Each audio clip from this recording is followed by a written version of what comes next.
Welcome everyone to Legion Gaming. I'm your host Donnie, and as always I'm joined by my co-host Deucy. Hello everyone. Deucy, how are you this fanciful Saturday afternoon? I am hot. It has been some good weather recently, and It's been reasonably toasty, I would say. Yeah.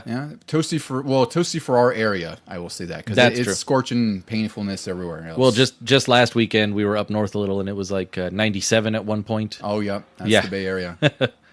But I am happy to be back and recording another great episode, another series. Yeah, we have episode 68, which is, again, I always say it's a milestone because we're still continuing this whole gimmick we got going here. Every new episode, we're breaking our own record. We really are. It's really fantastic. It's something like we're just hitting and breaking our goals every single time.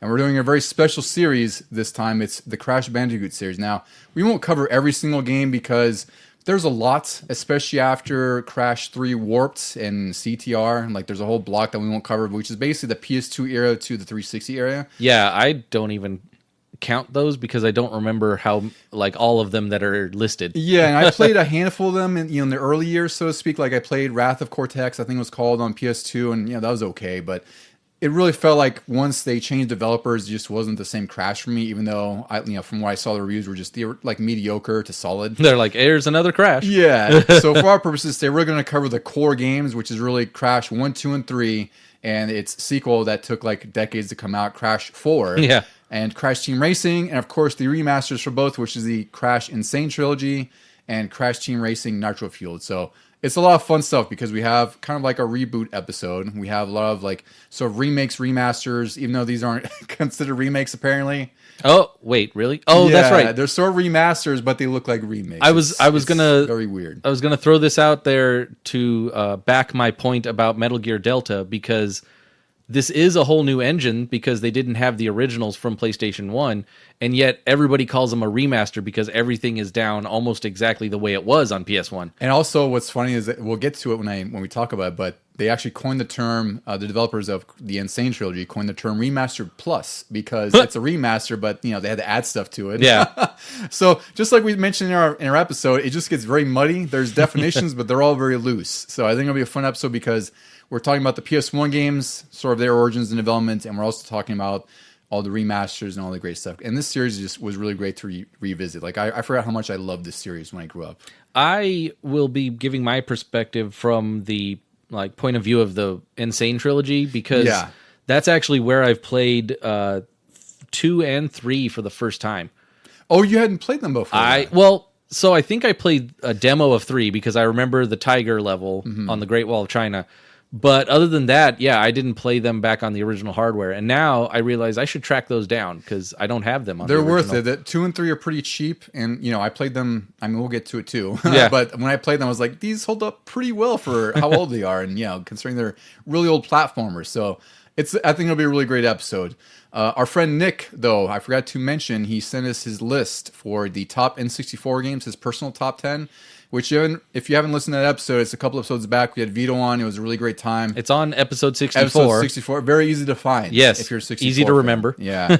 So, Nick, he sent us a list here. This is not ordered. This is just the order he sent it to me in. So, first on his list is Tony Hawk's Pro Skater 1. Then he has GoldenEye, Conker's Bad Fur Day, Perfect Dark, Banjo-Kazooie, Donkey Kong 64, Zelda Ocarina of Time, Mario 64, Super Smash Brothers, and Mario Kart 64. He had the majority of his list was rare games, which I think is how our list ended up being too. It was because we had Conker on there thanks to Vito. I think it was right. Which I was like, I probably would have put. I think Banjo lost out to that, right? I put Banjo on my list. Yeah.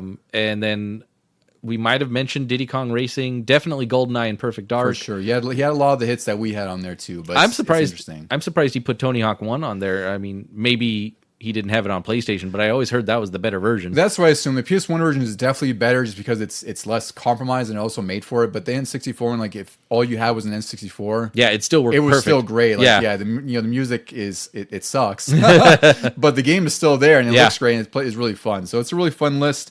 He also sent some remaster wish lists, which I thought was fun. Oh, the wish list, yeah. Yeah, he sent for his remaster wish list or remake wish list, however you want to spin this. It's Bloodborne, Donald Duck Quackshot, which I thought was a really great choice. that one. That goes along with my Disney Afternoon wish. It does. That should be added on there and remade. Yeah. Metal Gear Solid 1 and 4, which I agree. I think those definitely need to be I would Nemesis say 1 needs a remake. I would say 1 needs to be brought up like Delta just was. Yeah. But 4, I feel like, still holds up pretty well. Well, And 4 just needs a remaster to be able to be playable on modern systems. That's true. That's the only thing it really it's trapped on needs. PS3, isn't it? Exactly. Yeah. Yeah. I mean, that's it. Like, it's literally PS3. No PC port, no nothing else. Yeah. So there's rumors of the Metal Gear Solid Legacy Collection Volume 2 coming at some point. Konami has just said nothing about it, and there's rumors that I shouldn't say rumors. There's hope that Metal Gear 4 will be on there. I hope it's the case because I haven't played it since 2008. What would be on that one? Like Peace Walker 4, 5. I would probably guess the Acid games on PSP. That's right. There's a whole lot. Yeah.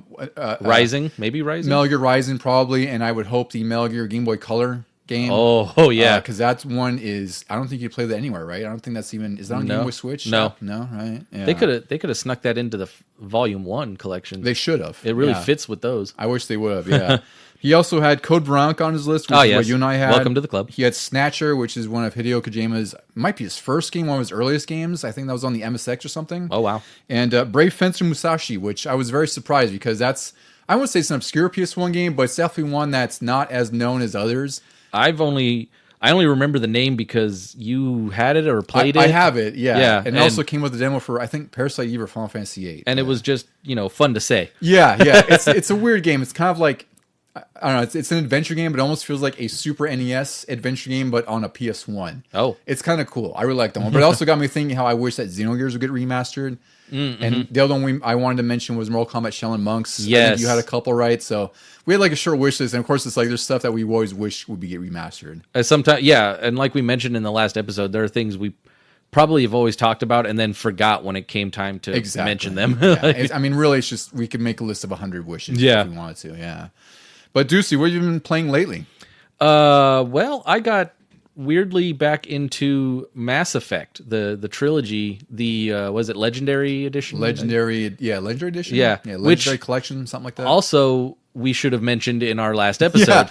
Yeah, which I think obviously precipitated you getting back into it. You're like, hey, wait a minute. This exists. Yeah.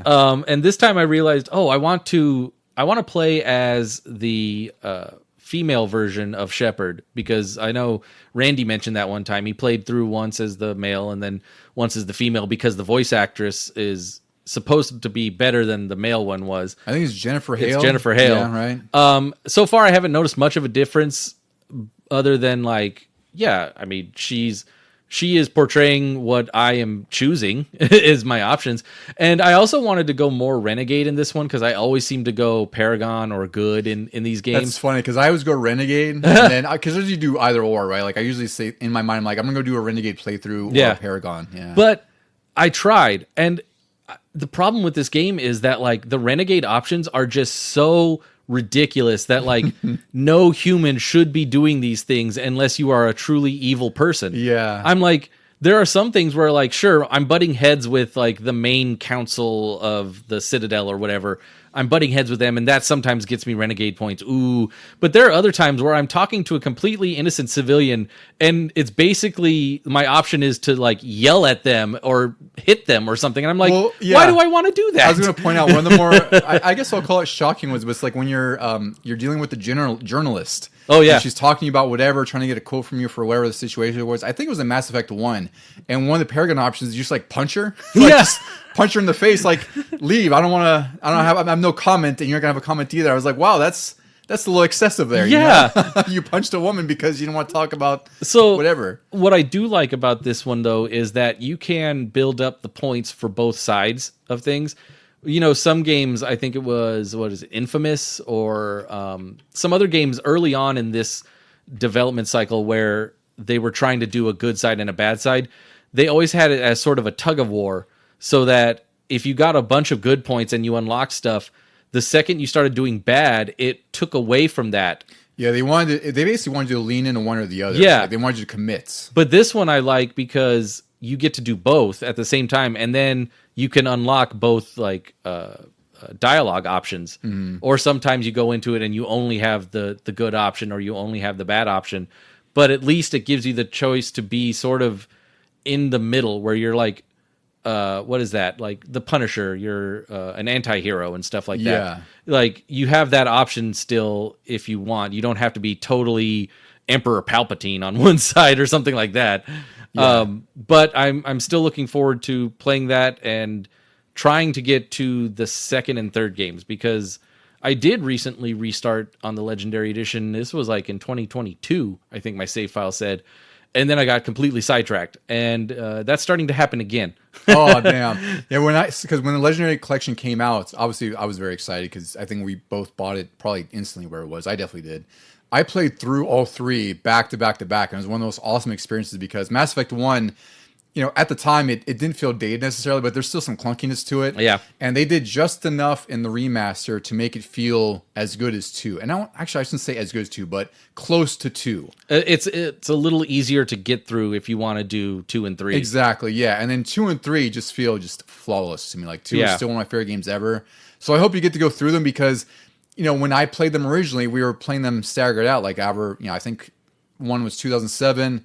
I think the next one was like 2010 or something. 9 maybe? Something like that. Yeah. They're all like 2-3 years apart. Yeah. So when I get to play them back to back to back, like you really recognize how much your choices affect through each game. And of course, that's what is the most amazing part of Mass Effect is like how those choices carry out through the entire series. And we really don't see that anymore. Yeah. I was also trying to change up my starting character, because usually I go with the tech option, but also I'm good with like pistols and snipers or something like that.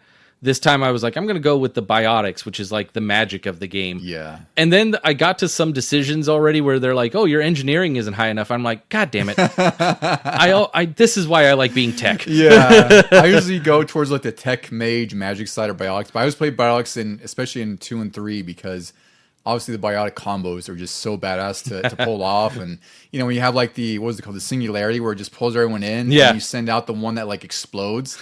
It's just so satisfying. It's really amazing. It gets rid of them quick. But yeah, like I said, I'm starting to get a little sidetracked because I have been playing the games we're going to talk about today, and I'm actually really close to the end of Crash Bandicoot 1. So I really want to try to finish that for like the first time ever. Mm-hmm. And then on the Switch side of things, I went in and I finished Metroid Fusion for the second time ever. And you beat me. Yeah. In time and, well, not in percentage of stuff collected, but also my percentage was so low and I couldn't figure out like when I had the opportunity to go and collect more, because I don't think I only had about 56% and that seemed to be enough. I finished the game. Yeah, well, and you and I were talking about it because I think with Metroid Fusion structure, I felt the same way where it's like, beyond the fact that I normally play with low items anyway because I just am not thorough enough apparently. It seems more difficult in Fusion because like you said, like there's certain points where you're locked to the next part of the section, like you have to go forward, so you don't have much time to backtrack. Yeah. So it's one of those things where I feel like we have to look up where sort of the point of no return is, where you can still freely, explore and get 100% items. Yeah. Because I couldn't really figure that out, and I think, and by the time I finished, I had like 42%. I think I texted you. Yeah. Which sounds about right for me. I had 49% when I finished Prime, so I'm in that 40 to 50% range. That's not even the bare minimum, because there are those speed runs that are like 14%. Yeah. But still, that's like the bare minimum for you. And also, like in most cases, I would not, if I see an item, I'm not going to avoid it either, right? Yeah. So it's like if there's an E-Tank, I'm not going to say like, oh, I don't need that, right? Yeah. Like I'm going to go grab it on the way to where I'm going. But it's weird because like in Fusion, there are a lot of spots where you see an item and you can't get to it. Yeah. You're like, oh, I need this thing later. Those are different. Those I won't really go back for unless I, backtrack or have to backtrack. Unless the game takes you back there, which sometimes it doesn't, and then you forget all about it. Yeah. But it's a fantastic game. I was playing through it a little bit again before we did our episode, or it was like a month ago. Mm-hmm. And that's, like I said, I really love that game. It's not as fun as Fusion, or excuse me, as Zero Mission for me, but still really, really solid. It's just a fantastic game overall for Game Boy. Yeah, surprisingly, I immediately wanted to go back in and try to run it a little quicker because everything seemed easier this time. I only got stuck at that one SAX chase. Yeah, and that's really the biggest showstopper in the game is anytime you have to deal with the SAX. Yeah. Everything else is pretty manageable. I didn't even get stuck at Ridley this time because I did your strategy of charge shots. Yeah, and he's just a total pushover with charge shots. It's like the easiest Ridley I think I fought in Metroid. Know. I was like, why is this a thing? Like, my missiles suck. Yeah, and before I figured that out, I was like mashing like you wouldn't believe because you have 100-something missiles. I'm like, I don't understand what I'm doing wrong. And then I looked it up and someone suggested charge shots, and I was like, okay, one try. Yeah. I don't have to Yep. mash B for an hour and a half and not kill him or something. So it's really weird that they did that, but whatever. You know, it was an easy fight, and even the last boss was easy with that too. Yeah. Yeah. For I've been playing Deucy, I've been playing through a lot. You've been finishing a lot. I've been finishing a lot, continuing my little streak. So when we last recorded, Shinobi, Art of Vengeance, and Metal Gear Solid Delta were just coming out, and I think I just started them when we recorded last time. And I finished both since then. So Shinobi, Art of Vengeance is, it's definitely, well, I say top 10 because there's already so much that's been good this year. But it's going to be hard for me not to put that on my top 10 because that game, it's made by Lizard Cube, who developed Streets of Rage 4, which I've talked about how much I love that series. That's why the art style looks amazing. Yeah, very much like Streets of Rage 4 style, except even more, at a grander scale.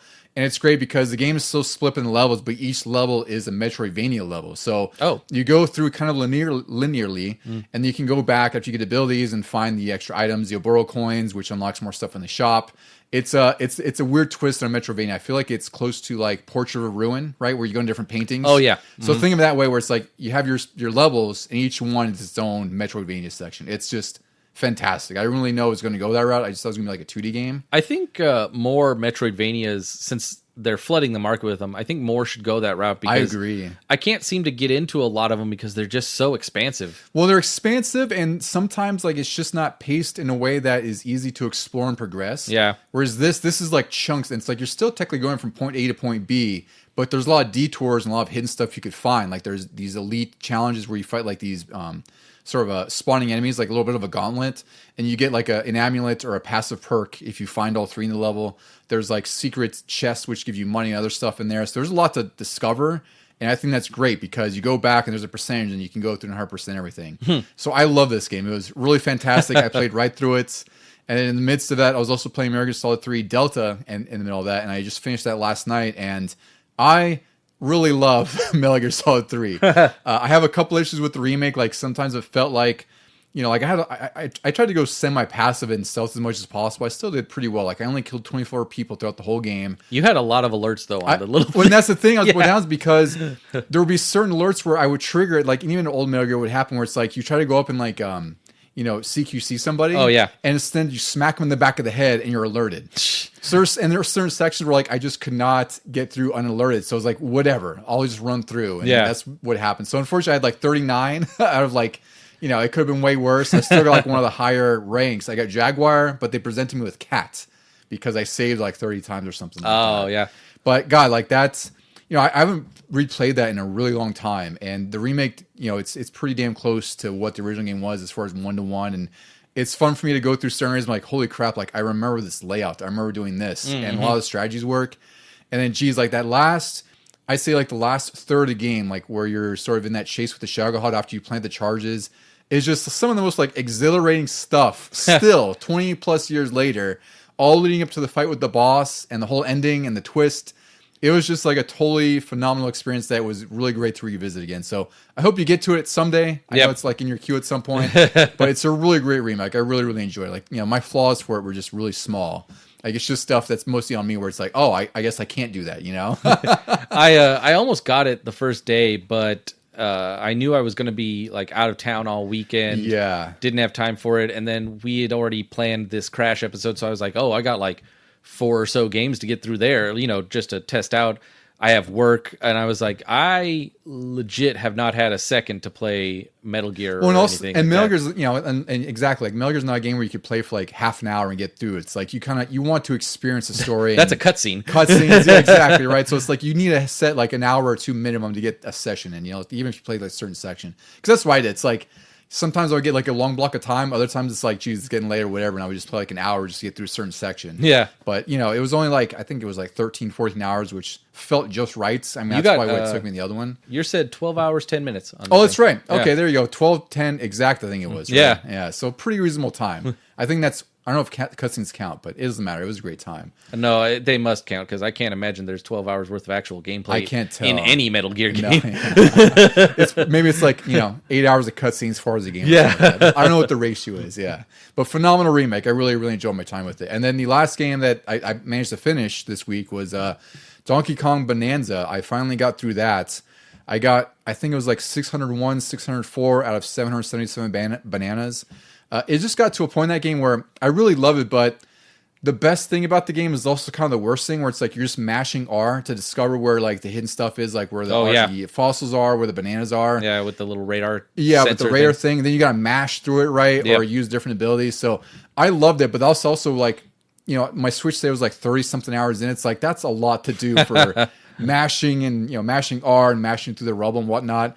The final world, though, I won't spoil it here because unfortunately, like it seems like you seem to have accidentally happened upon it, or at least some bits of it. Yeah, I don't have the final world spoiled for me, but I have the boss spoiled. Okay, the final boss. Yeah. So the final world and boss are really great. So at that point, I was kind of ready to be done with it. Like I was still collecting everything I could, but I wasn't trying to do like 100% through every level because there's a lot of levels in this game. There's like 16 different worlds or something like that. It's quite huge. It's a lot longer than I expected. That's kind of like if you think about Mario 64 had 15 different levels with like 7 stars each, and it was just a little more condensed all within the castle, but that is still a lot of game. And then DK was built right alongside like the likes of Mario Odyssey, so you'd have to expect that we want to give you every different type of biome possible. Yeah, and it works really well. Like I mean, the game is still like 9 out of 10, right? But it's like, is there any? I mean, I hope this isn't a spoiler, but is there any like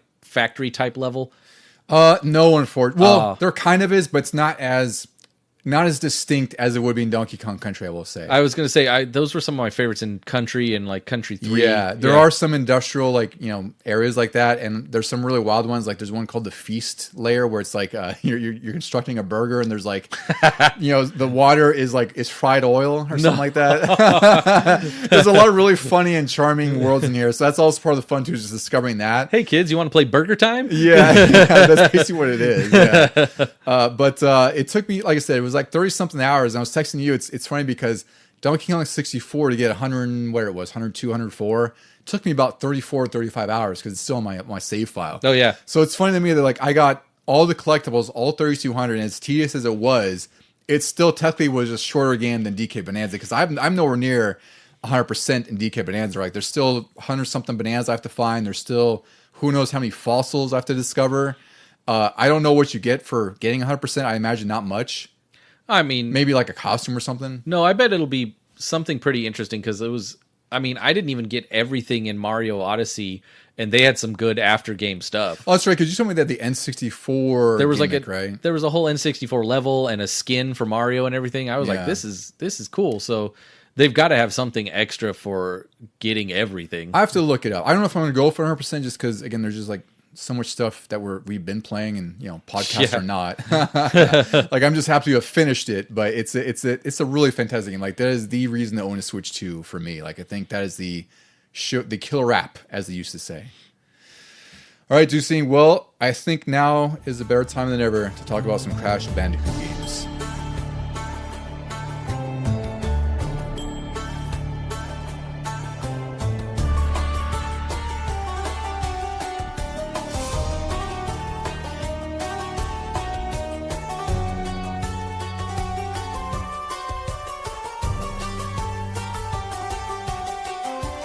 All right, Deucy, we are here at our main events. We are talking Crash Bandicoot, a series that was first released way back on September 9th, 1996, which, as of this recording, is really just a few days off the anniversary of this. It's going to be the 29th anniversary at this point. Wow, nice. I didn't even consider that. I think really this episode came up because you and I were talking about it, and you put the Insane Trilogy on your list. I was like, damn. Oh, yeah. That's a really fantastic series I would like to revisit. Why don't we just do an episode on it? Yeah.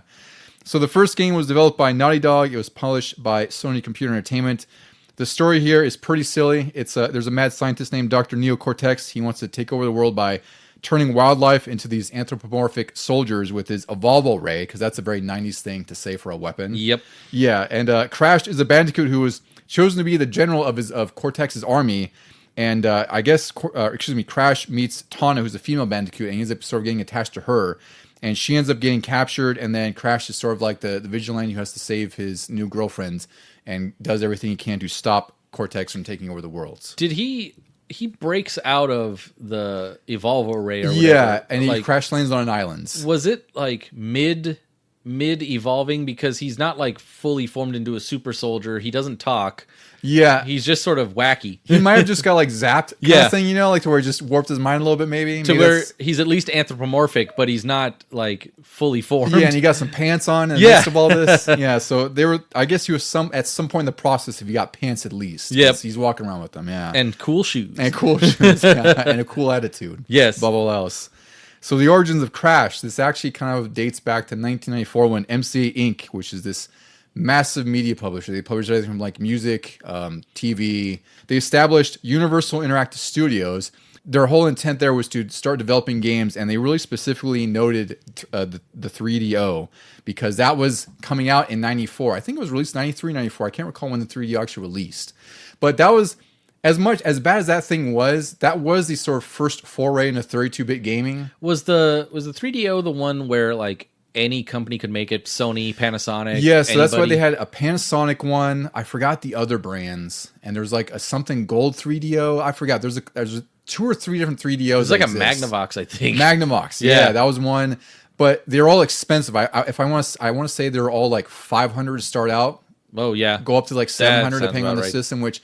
You know, that's a lot of money nowadays, but imagine that in 1994. That's a lot of freaking money. But I could see, like, if these production companies had deals with the home, you know, VCR and whatever else, TV market, that they would also want to have deals with this home video game console market. And that's really what it was. They wanted to sort of expand their portfolio in a sense, right? Expand their business into this. So that's why they specifically went out to establish the studio. It was developed for 32-bit because...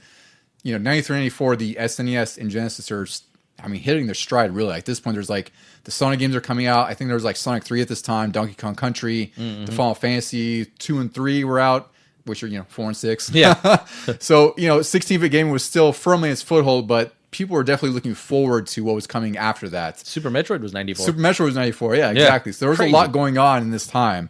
The executive VP of MCA really said that he wanted to develop these games for the sophisticated 32-bit systems that were on the horizon. I don't even know at this point, like I know the relationship between Sony and Nintendo had broken apart, so the PS1 was probably on its way to being developed, if not being engineered during this time. Yeah. Saturn was about to come out in 94, and that was 32-bit because Sega wanted to probably get ahead of everyone else.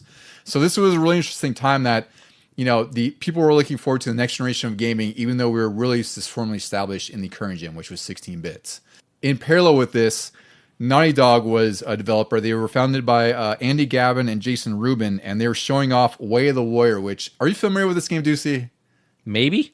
So I vividly remember seeing this game at our mall, our little mall in our town, at Electronics Boutique. It was in the window, and it was a Mortal Kombat ripoff. That's why it caught my eye. Because they had it playing in the window, like it was a 3DO setup. I think I've seen this on... There's a YouTube channel that says the worst fighting games. And it was on there. It's on there, yeah. It's on Matt McMuscles, exactly. Yeah. So you probably have seen it passively there, but it's just a really bad Mortal Kombat clone that was very much something that was happening at the time. Like there was just a dime a dozen, right? And Way of the Word wasn't very good. So Naughty Dog was at Consumer Electronics Show, CES, to try to find a publisher for this. And that's when Universal Interactive actually outbid Crystal Dynamics, who made like Gex and a bit later Tomb Raider and all those other games. Like they're pretty famous too, right? So they lost the bid to Way of the Warrior. And they also offered... Dodged a bullet. I would say dodged a bullet. That's a great way of putting it.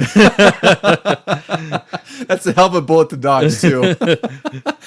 It's really weird because you consider what Naughty Dog turned into, and you're like, wow, it started with Way of the Warrior. Yeah, right? Yeah. So what Universal offered Naughty Dog to kind of, you know, sway them from Crystal Dynamics is that they said, we'll publish Way of the Warrior, but we'll also give you, we'll allow you to make 3 games with total creative freedom, which wasn't very typical at the time. I'm sure a lot of publishers were more like, look, we're funding your development. You're going to make what we think you should make because we're trying to grow our business, and this is what we want you to do, kind of thing. Which at that point would have probably been like, okay, you did a Mortal Kombat clone, now do a Street Fighter clone. Yeah, they could have. Yeah. So it's actually, it is great that they gave them sort of like carte blanche to do whatever they wanted. And it worked out because their inspiration for Crash, and you could see it very easily, it was Donkey Kong Country because, again, it was coming out in 94. So they thought that they wanted to make the next game sort of influenced by Donkey Kong Country. And I think that's a great sort of influence because that is a fantastic game. And what they were kind of throwing ideas around. Some of the hypotheticals is that they'd be looking at the back of the character. So the game sort of jokingly was called Sonic's Ass Game, because I thought was, I guess, like, it'd be a Sonic platformer, but you're looking at the back of the character the whole time. Yeah. It's supposed to be 3D. So they were looking at what system to potentially develop this on, and they ruled out 3DO, the Jaguar, 32X, and Saturn. They just felt like these weren't going to they weren't going to be allowed to make the game they wanted to make, and also, a lot of those systems had poor sales, and it was just. Also, I guess there was some like clunky dev kits on top of that. Oh, for sure. I know Saturn had a weird one, and also like Sega already had enough mascots. They had one really good one, and then all of the ones that weren't making it. Yeah, and so why try for another one that's probably going to be like a 3D platformer, cartoony sort of mascot type thing? Yeah, and there was a lot on the Saturn too. Like I know. There's like Clockwork Knights. There was Bug. There's like you said. There's a bunch of different ones on the Saturn already, and they all kind of were not great to bad. wasn't there a possum one? Well, there was Awesome Possum on Genesis. Yeah. Oh, okay. That was already on Genesis. I don't think that was on Super Nintendo, right? That might have been a Genesis only game, right? Yeah, that's right. I didn't even think about that. Yeah. So mascot games are not foreign to Sega at all. So ultimately, they decided to go with the PS1 because the N64 was also only a rumor at this time. That's another thing to consider. Is like the N64 was very much just something in the clouds. It wasn't even really considered yet, because also Nintendo wasn't even thinking about the next generation of hardware. Like they already had a flying out with Sony, and they're like, all right, well, we'll just continue with Super Nintendo. Yeah, we'll make Donkey Kong Country look amazing. Yeah. So ultimately, the PS1 was chosen, and the dev kit cost them about $35,000, which seems like a lot of freaking money to me. I don't know. That seems kind of cheap compared to like what some of the hoops that other things make you jump through. I'm sure. Well, I guess for those SGI workstations that Donkey Kong had, which were 100,000, right? Yeah. I think they're 120,000, something crazy. And Crash was made with $1.7 million budget, which I always point out every single time where, a game with a modest budget of $1.7 million in 1996, and we're looking at games that are like modest, modest in $96. And now games cost hundreds of millions to develop, and there's still developers being laid off because they can't sell enough. It's really wild to see how things change.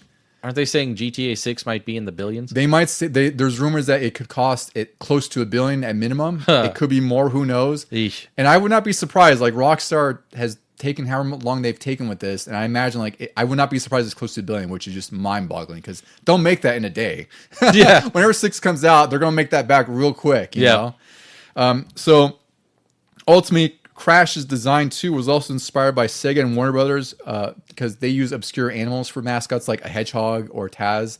And I even consider that, but when you look at Crash, I guess that makes sense because when I was a kid, I don't really think I knew what a Bandicoot was. No. Maybe the weirdest animal I knew was the hedgehogs, like a meerkat because of Timon and Pumbaa. Or Knuckles. Knuckles, the echidna. Yeah, right. So I was like, echidnas are real? It's really cool that they drew on that because, I don't know, I guess it's different than seeing like a dog or a cat or more common animals. At some point while we were growing up, I did learn that a Bandicoot was from the Australian region. And I was like, okay, that makes sense. He's sort of wacky.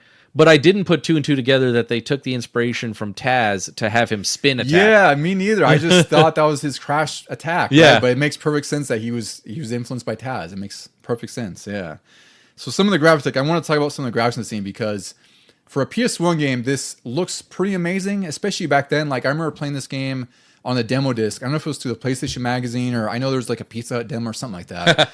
And, it makes a really fantastic first impression because it's of how fantastic or how vibrant the colors are and like how, the graphics come at you and like everything looks pretty clean for what it is. I just remember that Sony was making kind of a big deal that this is going to be their mascot finally because they didn't launch with one like Mario came with the Nintendo and Sonic for the most part came with Sega, if not a couple years later. But like Crash, like Sony never launched with one. You might say like, oh, Sweet Tooth in Twisted Metal because that was a really early game, but you don't want that as like selling the system to your little kids. You cannot, not with the content of that game. So here comes Crash finally, and like I think they hit it out of the park right away because they got the music right. It was very cartoony and welcoming to kids.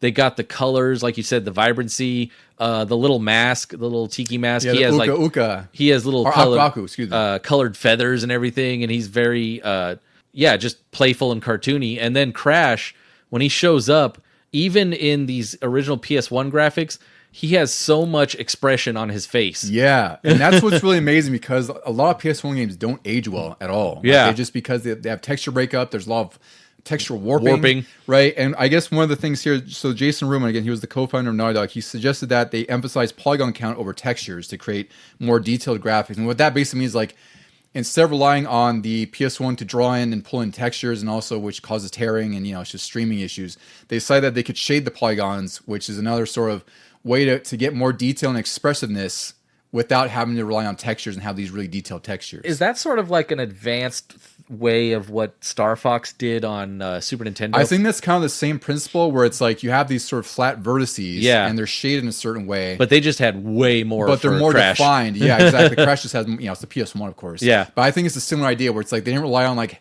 sort of wrapping a texture around Crash, so it's like you could see all the imperfections, all the all the pixels and whatnot, right, and stretched out. Yeah, think about other, like, even Lara Croft could have been a mascot on PS1, but like her face always stayed still. Yeah, because it was just like a texture. She had no expression. And that's what they were doing with the humans of the time, like from GoldenEye, all those characters, and Turok and everything. But here's Crash, where like his eyes and his nose and his mouth were all individually like doing something. Yeah, and a big part of that was because they were using something called vertex animation, which is this way of using these sort of polygonal meshes over the models, and each sort of part of the mesh would be able to contort, or they would also tween the frames of animation between them, so you could have like smoother, like when he smiles or something like that. Versus, I guess like more commonly was used was like skeletal joints, where it's like it's a little bit more rigid, even though it's like more common and easier. But I think it's probably where like Lara Croft was, where they probably use skeletal joints, right? Because she was kind of boxy. Definitely looks like she was a moving skeleton. Yeah. So all that detail in the vertex meshes allowed Crash to have far more expressive animations, which you really need for like an animated character. And even Jason Rubin, he was quoted saying, "It was that opening sequence when Crash pulls his flat face out of the sand, shakes it off, looks confused, leaps up and looks at the camera and does a great big goofy smile that sold Crash as a character. Yep. No 2D game could afford the art, and no other 3D game had the facial animation that our Vertex system brought. And thus, the main character was transformed from motionless vehicles to an emotive friend." And I think that's like a perfect way to describe Crash, because that's one thing you notice right away. Like you said, the first opening scene when you see Crash, like he just looks like an animated character. And you're playing an animated game, like this looks really amazing for the time. And the first level where he's running at the screen, because you're always running away from something in those levels, his expression of like fear is kind of how you're feeling if you're playing it for the first time. Yeah, you look a little anxious, your eyes widen almost. Yeah, and you can see that. You lean forward and you're just like hoping that he makes it, and he's hoping that he makes it. Yeah, it works really, really well, because it's relatively simple looking as far as like the geometry and whatnot, but everything just looks so good and vibrant that it just really pulls you in the moment you start playing this game. So a couple of reviews before we get into what we thought of the game, especially you. Just I'm curious what you thought about this one, especially coming from the Insane trilogy. Yeah. So reviews for EGM, issue 87, October 1996. These are all out of 10. They gave it an 8.5, 8.5, 8.5, and an 8. The best feature were the graphics.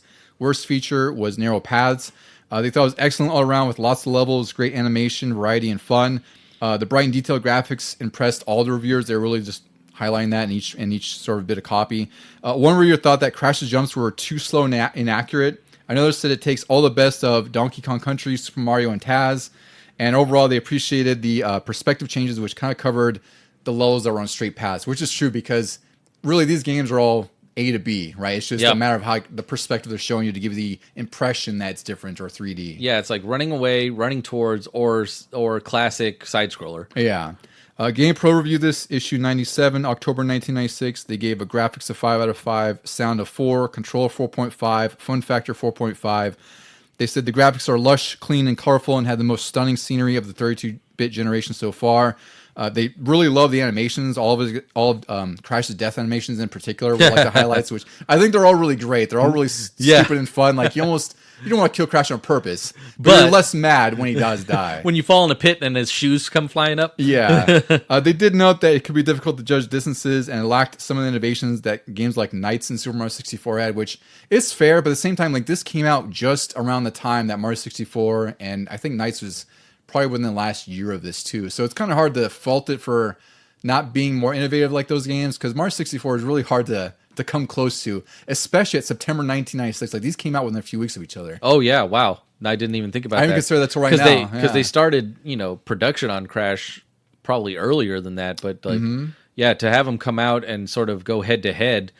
I don't understand the worst feature being the narrow paths, because like I feel like that's just the level, and I trust myself on these narrow paths more than if I have to scoot Mario along a narrow path on Mario 64. Yeah, and I think that's the thing. It's like it is narrow, and I also think that part of it's just sort of the limitations of the PS1, where it's like they couldn't make the path any more grand because it probably would affect performance in some way. Yeah. So this is the best they could do at the time, because as we go in the series, like you could definitely tell like the levels are far more larger, wider in scope, and they changed a lot.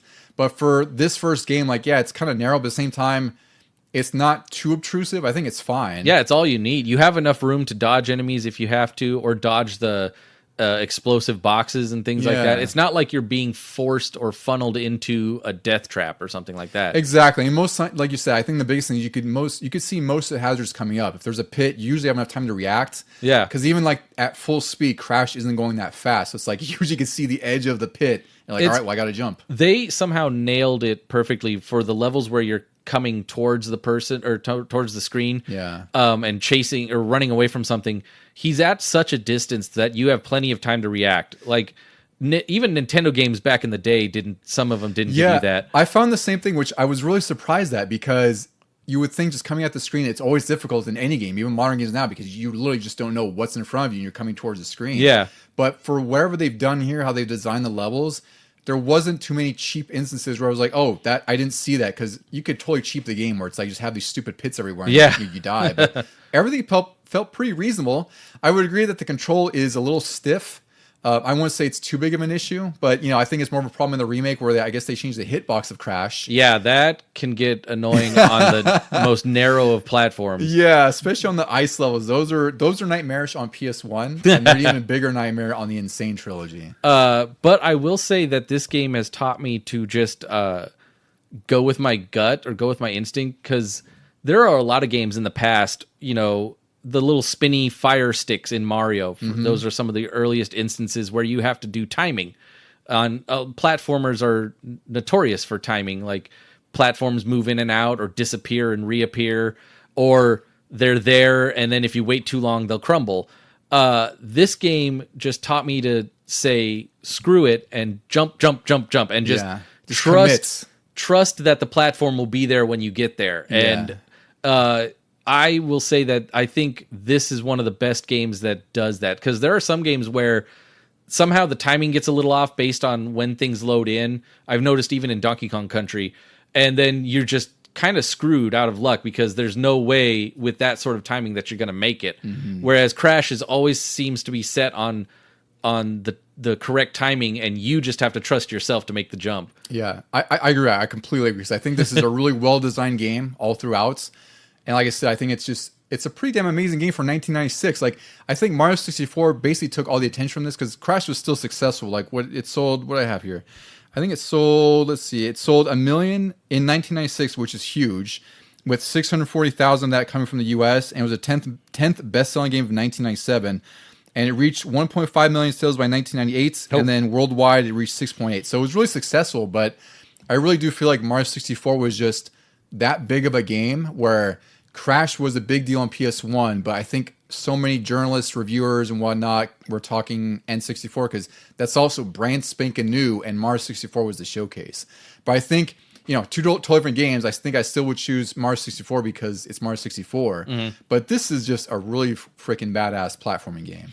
Yeah, Mario 64 I would choose to replay more often than this because, I don't know, I just approach it easier. It's sort of a relaxing game, whereas this one, you are going to die, and it will get frustrating. And also, Mario 64 also has like better controls. It's obviously more 3D because it can afford to do that.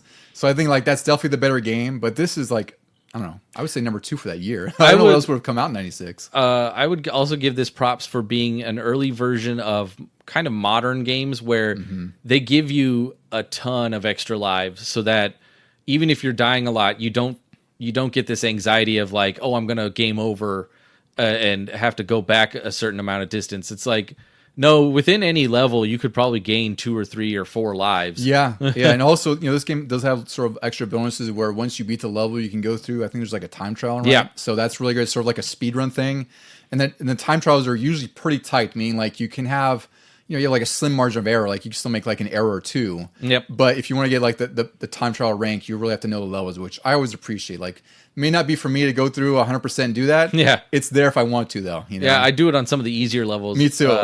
Later, I'll talk about trying it on the more recent ones, and I'm like, no. Yeah, it's a little bit harder, yeah. All right, Deucy, let's talk about Crash Bandicoot 2, Cortex Strikes Back. So this was released November 6th, 1997. This was also by Naughty Dog. This game was also a big seller. It sold 1 million by early 1998, and then by 2007 it sold over 5 million. The story here is that Neo Cortex is defeated in Crash 1, and he's sent flying from his airship into a cave full of glowing crystals. He takes one, and he has his new assistant, Dr. N. Jin. Yeah. There's a lot of puns in this game. They're all like N-Jin, nitrous oxide. It's really goofy and funny. Entropy. Yeah. It's really great and goofy. I love it. And they're trying to build the Cortex Vortex, or rebuild it, I should say. So Engine says he needs 25 crystals to reach maximum power, and they have no more agents. So Cortex devises a plan to use Crash to get them. And then also in this is the first game where Crash's young sister Coco is introduced, where she's like sort of like the parallel to Dixie in a sense. Oh yeah, Donkey Kong Country, right? Like she has that same look, same ponytail and everything. I think she's wearing overalls even in part 2. And they basically go on this adventure to take these 25 crystals and also eventually stop Cortex from taking over the world. Production for this started in late 1996, and it took about 13 months over a $2 million budget, so not that much more expensive than Crash 1. And then they also created a brand new engine that was said to be 3 times faster than Crash 1's engine, with 10 times more animation frames and twice the polygons. A fun note about this one, though, that I found out is that a death animation in which Crash is squashed into a stunned, or where he's like sort of, all you see is like his head and feet. His head is he's like beheaded or something like that. Yeah. Apparently, that was taken out from the Japanese version because there was a killer known as the Kobe child murders at that point. I guess he killed 2 kids and beheaded them or something. And oh, Jesus. That was sensitive enough for them to take it out of the Crash game, which was pretty shocking for me to read because that's a wild connection to make, and I didn't know they were that sensitive to it. So it's interesting that was the one death animation that we got in the U.S. version. Huh? Yeah, I think they kept it in the Insane Trilogy too. I believe so, because it's just the U.S. version remaster of the case. Yeah. So I don't know I'd be curious if the Insane version in Japan took that out at this point, because this is relatively fresh. I think the murders happened in like early 97, summer 97, and by the time this came out, they took it out, which it's fine. It's not a big deal. Yeah, this was November of 97. November, a few months later. And also, fun fact for this: Clancy Brown from Highlander, he was Kurgan, and also Detroit Become Human. He's the voice of Neo Cortex, and also in SpongeBob.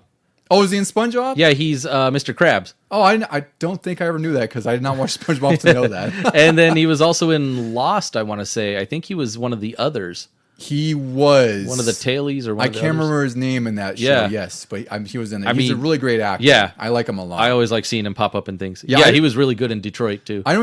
I don't know if I ever knew he was Neo Cortex in here, but once I heard the voice I played, I was like, now I hear Clancy Brown. I knew it was somebody good because I always like the interactions with Cortex. Yeah.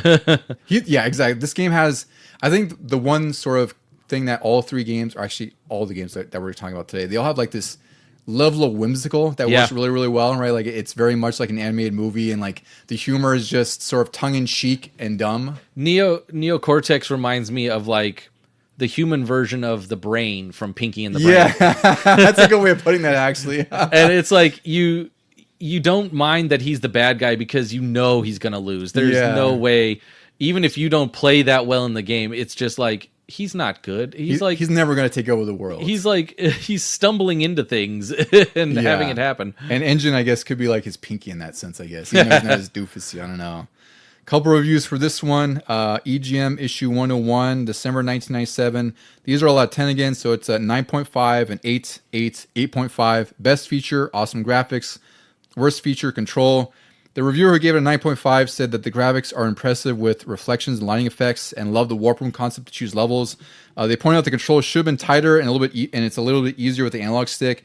The other reviewers mentioned how some in the office didn't like the first game, but they absolutely loved 2. That doesn't make sense. Because they're pretty damn similar. They're the core game's the same. Except I do enjoy that they gave you the little crouch button or the little slide option. That does help because you can actually jump a little bit further if you do Yeah. the slide thing, and also Which jump a little they bit higher don't with the tell cross. you. No, they don't. I had to read remember that. Well, I remembered it because I knew that's something that I had to use for some of the levels, Yeah. especially when you're trying to get everything in the bonus areas, Overall, they said it's a huge improvement with new animations, less linearity, and spectacular graphics. They said it could be the best on PS1 up to this point, which I don't recall it was out in '97. This was definitely pre Metal Gear Solid, so I'd say it could be the best on PS1. When was Final Fantasy VII? Also 98? That was '97, early '97. Okay. Yeah. So yeah, that's the only other thing that they could really compare it to. Yeah, exactly. And those are all like, what do you call it? Pre-rendered. Pre-rendered backgrounds with the weird blocky characters. Same with the Resident Evils had been out, and like those were pre-rendered though. Yeah. Like I could see Crash being like a really good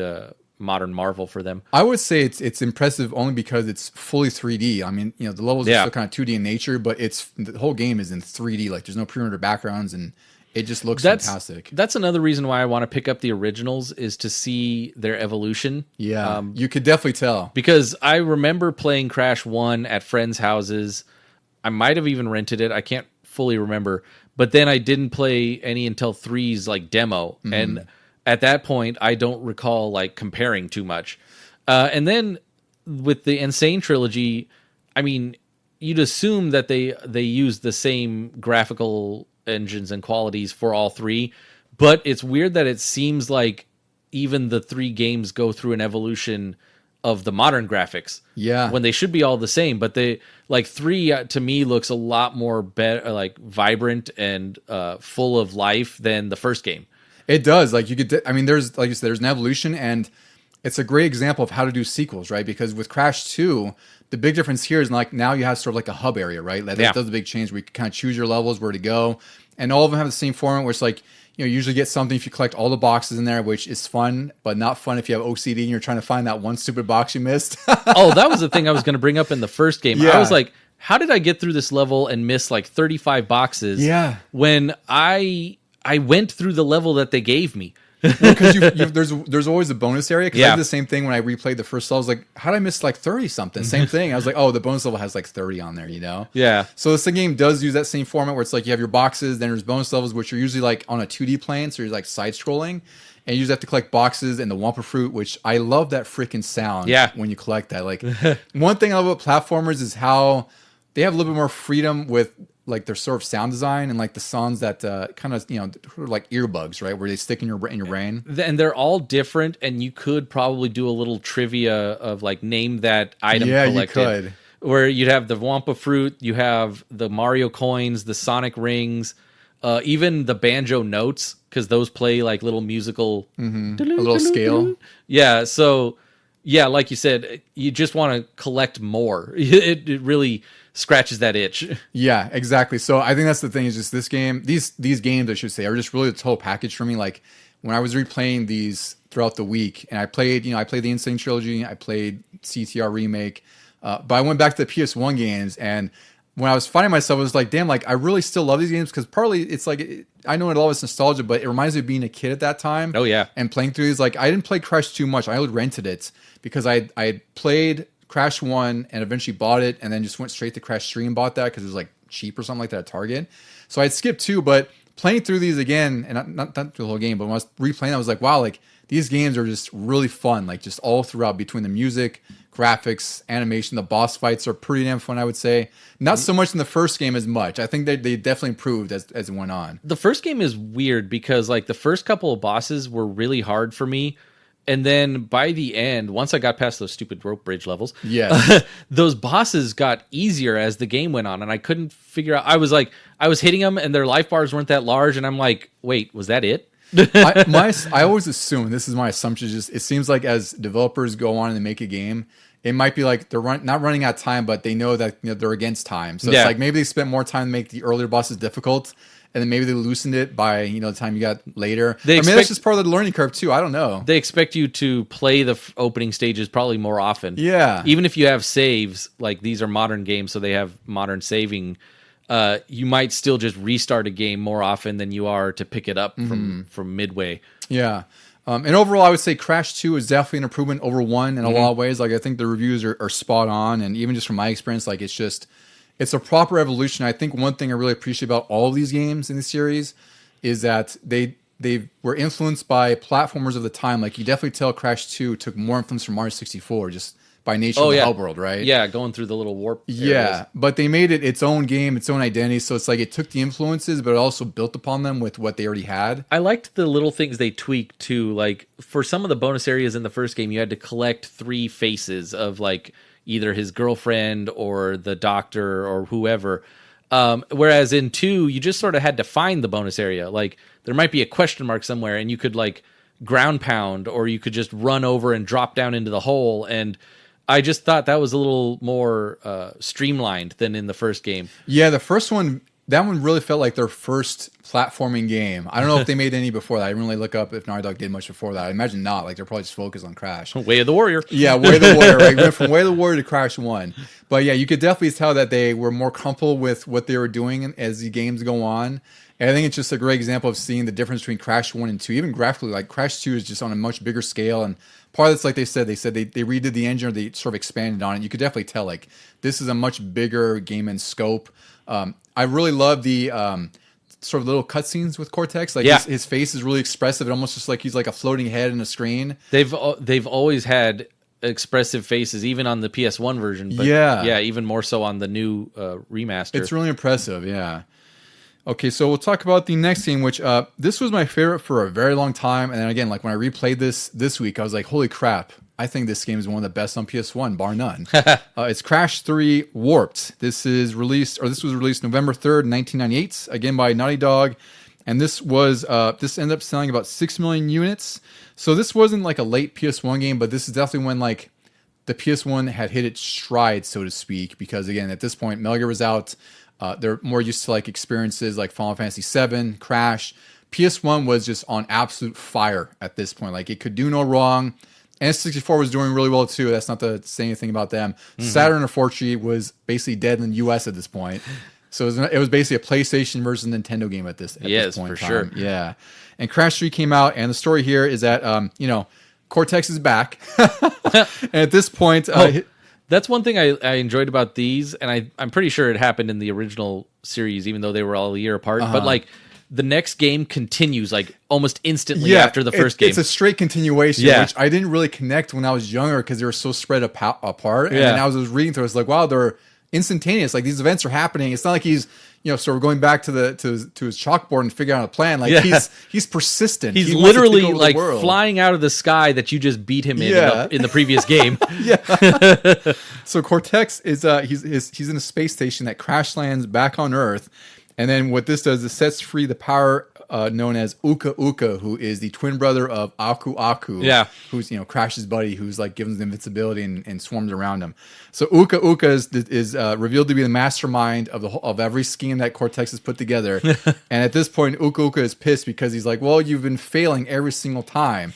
So he basically takes over the whole sort of operation, take over the world, and he enlists the help of Dr. Nefarious Tropy, Dr. N. Tropy. He's the inventor of the time-twisting machine that will allow Cortex's minions to collect crystals from all these different points in time. So this was doing the multiverse thing long before the multiverse was a common thing as it is today. And I was like, oh, that's actually kind of smart, because in the second game, it's all in one time period, and they didn't get the crystals there. They got them, but they didn't work. And then it's like, well, we still need crystals. Let's go to different timelines. Let's pull it back to the future. At this point. And that's great because what this does, I love that this is like a plot device because it allows them to, further expand the variety of the game because now you have like play with everything. You could do whatever time frame you want, So I think that was a good choice. Like it's a little bit silly now, and it's funny now that like that's sort of every movie and TV show's excuse for things like, well, we have a multiverse. You can pull, multiverse Batman. Everywhere. Yeah, you can pull from everywhere, and they all exist at some point in time. So the development for this started in late January 1998 with only 10.5 months to develop the game with a budget of around $2 million. So again, like pretty consistent budget across all 3 games. The team created 3 new gameplay engines to support the game this time around. They supported the 3D sort of element, the 3D sections. There was an engine for the jet ski and airplane levels, and there's another one for the motorcycle levels. So just by naming those, you can already tell that there's a lot of variety in this game. I think it's really impressive because even Mario 64 did not have this variety. Of course, this is post Mario 64, but not many games had that level of variety for platformers at this time. I bet, I was going to say Mario, if it got sequels, they would try something new and crazy in each of them.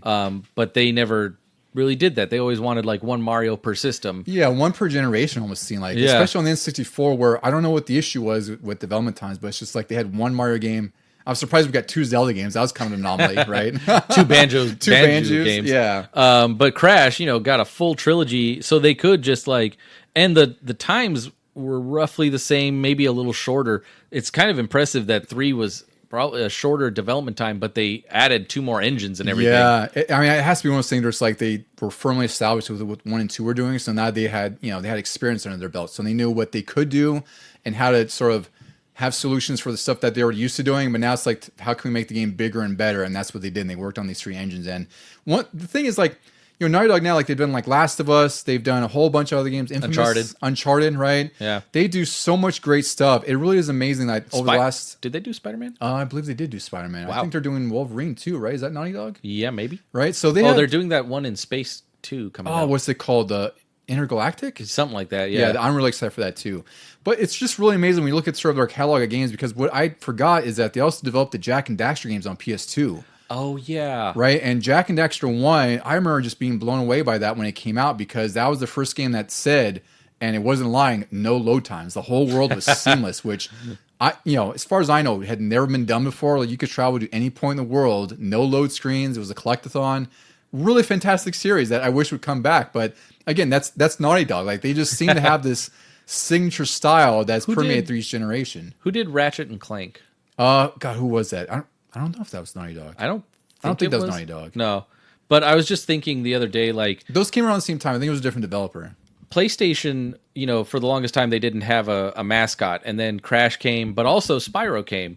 And if you think about it, sort of Lara Croft and Tomb Raider was a mascot for PlayStation. She was for a long time, yeah. And then into the next generation, when PS2 showed up, all of a sudden you had Ratchet and Jak and Nathan Drake, who was in PS3. Mm-hmm. And so it was sort of like this passing of the torch where PlayStation didn't have one specific one like a Mario or a Sonic, but they did have evolutions of them. And Naughty Dog was like more than 50% of them. Well, and you're right, because it's kind of unorthodox for a time, right? Because it's like you said, Sega and Nintendo had basically one mascot. That was like when you associate Nintendo and Sega, it's Sonic or Mario. You don't really associate with Zelda as much. It's always just Mario was a mascot.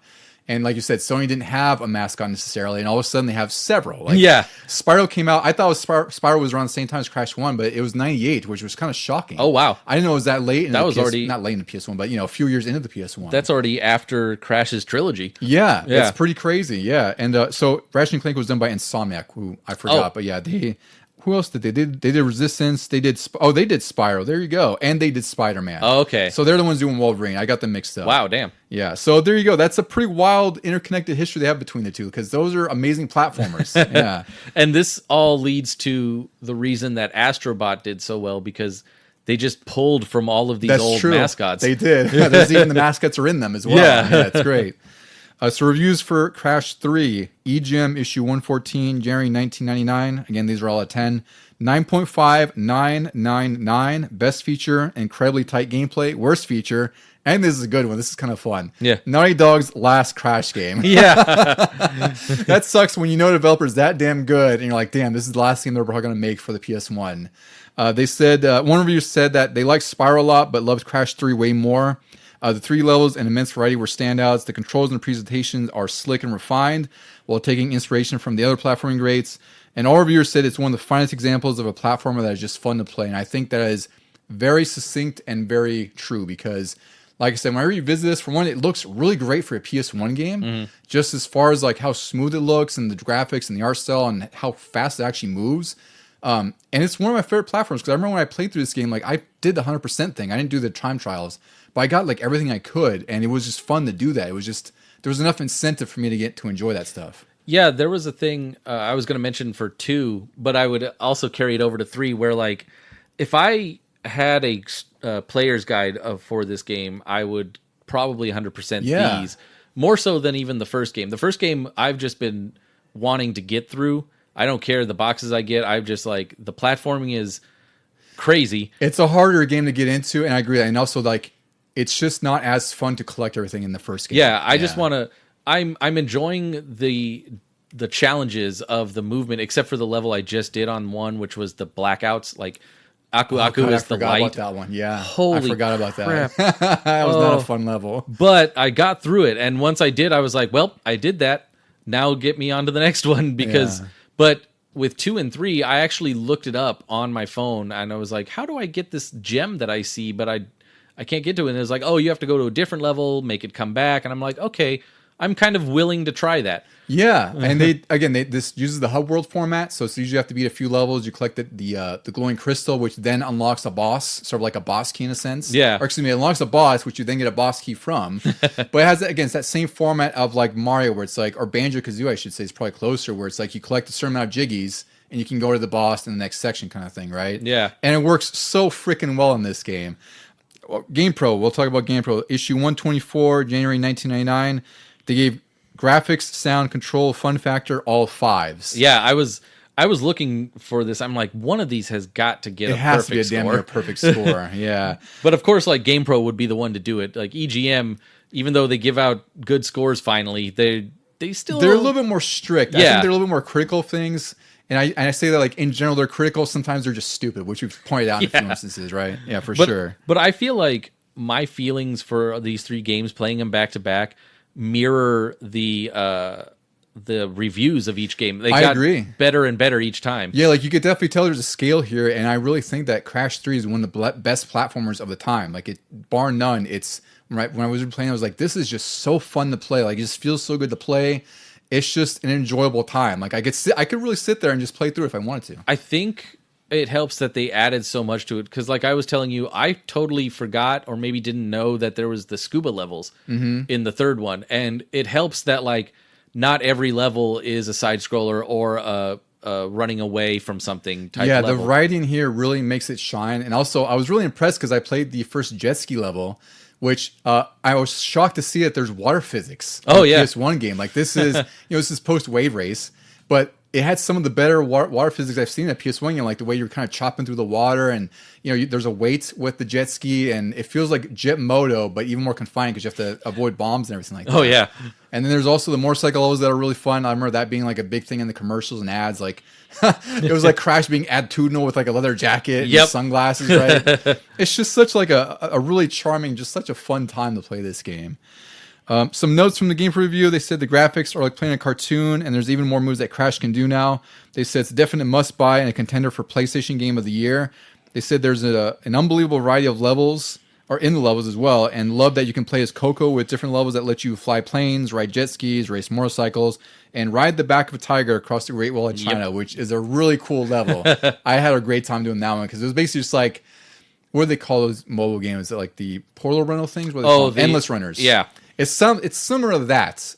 Which is odd because like this, I think you have listed that there is a game like that now on. It's one of the more modern ones, yeah. And I'm like, that makes complete sense. It makes more sense to have Crash in one of these than a Mario or, I agree, or something. Because I think it fits with what Crash is. Like he started off as basically just like this, you're running vertical, you're running to the side, wherever the case is. Like it's just from A to B, very direct. There was a while ago. I don't know if it's still around, but there was a Sonic Endless Runner that made sense too. I heard about that one. I think I played that on my iPad like a long time ago. And I was like, yeah, this makes sense. And he just, it's like Temple Runner, but faster. Yeah, and you just got to jump. Which, yeah. I mean, that's what you do in the Sega games anyway. Swap the little, swap the paths when something gets in your way. Come back to the middle. So overall, Deucy, what are your thoughts on the trilogy, the initial trilogy? Because we're going to talk about Crash Team Racing here soon enough. But for me, I think, Crash 3 is definitely the pinnacle of the series. Mm-hmm. And we've talked about so far, like it's just sort of, you see that natural evolution of a sequel, and like it's not like one of those sequels where it's derived or it's a lot of the sameness. Like they really tried their best to add variety, add new characters, add new ways to play, and I think they've nailed it. It's I enjoyed one. It was like a stepping stone. I enjoyed one, and like I said, I'm pretty close to the end. I really want to try to beat that and put that on my completed list for my life. But 2 and 3 just got better and better. Like 2 didn't do too much different except for add a couple moves, but like they perfected the 3 types of levels that you had, the running away, running forward, and running side to side with those new moves. And then that's what left it open for 3 to add all these new things to it. Like, okay, we perfected that in 2. Let's try something new in 3. And so it just made it better and better each time. I will actually try to play all 3 of these and try to finish them all. And who knows if I try to collect more of this stuff, but it's fun to just sort of, as I'm doing the levels, maybe stop, and to take a break, I go back and try a speed run. Yeah, that's what I love about it, is like you do have more options for that, because there's a lot to collect, there's a lot to do. And again, I don't remember what you unlock for everything. I'm sure it's something cool you can do. But it's just great that you have that option where it's like you beat the levels, the time trials. Like I did one in the first level, and like the first one time, I think the time was like 1 minute and 3 seconds. I did like 1 minute 3 seconds and 8600. So it's like, well, I kind of have to do this over again, don't I? If I missed it by that much, and of course I got it the next time, which is also cool because when you do the time trials, at least in Crash 3, I don't remember if it was the case in 2, there's certain boxes that freeze the timer for some amount of time, right? Which is really cool. That's in all 3 of them, yeah. Oh, it's in all 3? Okay, I couldn't remember. But yeah, that's like a really cool game where it's like you're speedrunning the levels and also the shave time off. You should hit these boxes in the middle of your run to stop time for a couple seconds, right? So it's just, this is a really fantastic trilogy, and I think 3 is one of the best platformers on the PS1 and of the generation. And I would put it above like most anything else. I mean, it's Mario 64 really is sort of like the peak, I would say, right? I don't know if there's anything else much about, but there's like the banjos, there's other things, but Crash 3 is right up there with the rest of them. All right, Deucy, so now we're going to talk about one that I think was a surprise for me, maybe for all of us when we played this. Yeah. But it's Crash Team Racing, which was released October 19th, 1999, again by Naughty Dog. This has a story because it has an adventure mode, but again, like this is influenced by one of our favorite games, Diddy Kong Racing. So much so that it has an adventure mode where an extraterrestrial named Nitrous Oxide claims to be the fastest racer in the universe, which I think is kind of like a WizPig thing to do, right? That is exactly what WizPig did. Yeah, it's like WizPig did, yeah. So, they, maybe they had a little bit of an influence on here. And basically, he sort of sets up this tournament to find Earth's fastest racer, as he's called it, the survival of the fittest. And basically, he made a deal that if Earth's best racer beats him, he'll leave Earth. Otherwise, he'll basically take over Earth and enslave everybody. So that's a hell of a wager. I feel like that was what WizPig said too. I think it was. Yeah.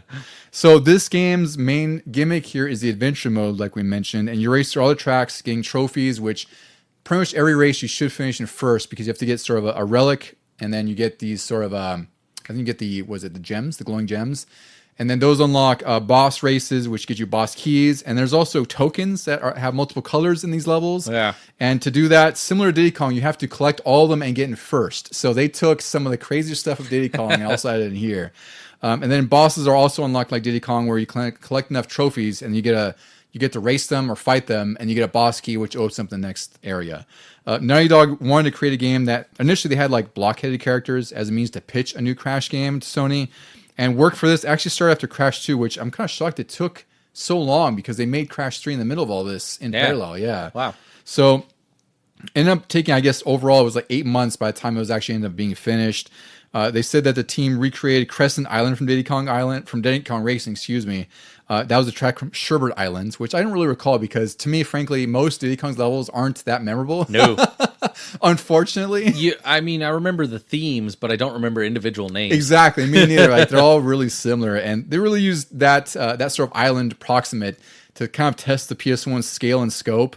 Kart tires, which I thought this was fun. This was also like Diddy Kong, where the kart tires were rendered as 2D sprites to save on resources, because this also has 4-player mode, which we've talked about in Twisted Metal. It's kind of unusual for most PS1 games to have 4-player mode, because some PS1 games barely ran with 2 players. I feel like this is one of the ones where we actually used a multi-tap. We played a lot of this 4-player. I remember this was really unusual for us, because this probably got the most use out of that PS1 multi-tap, I would say, by bar none. Reviews before we get into the racing stuff here. We have EGM, issue 125, December 1999. They give this a 10, 8.5, 9.5, 9.5. Best feature, incredibly fun to play. Worst feature, I don't like this one. Major Mario Kart influences. I'm like, that's kind of a good thing, though. Like, duh. Yeah, like, what? Come on now. Actually, more like Diddy Kong influences. I would say it's more Diddy for sure. Yeah, it took features from both, but it's definitely more heavily Diddy Kong. The reviewer scored a 10, said it's incredible and better than Mario Kart in some respects. It plays like Diddy Kong Racing, but even better. Yeah. He appreciated all the extras and to collect and finish the game. One reviewer said it's the best Mario Kart knockoff on the PS1, and all 4 reviewers loved that it had a 4-player mode, which I think is a big hallmark for this game.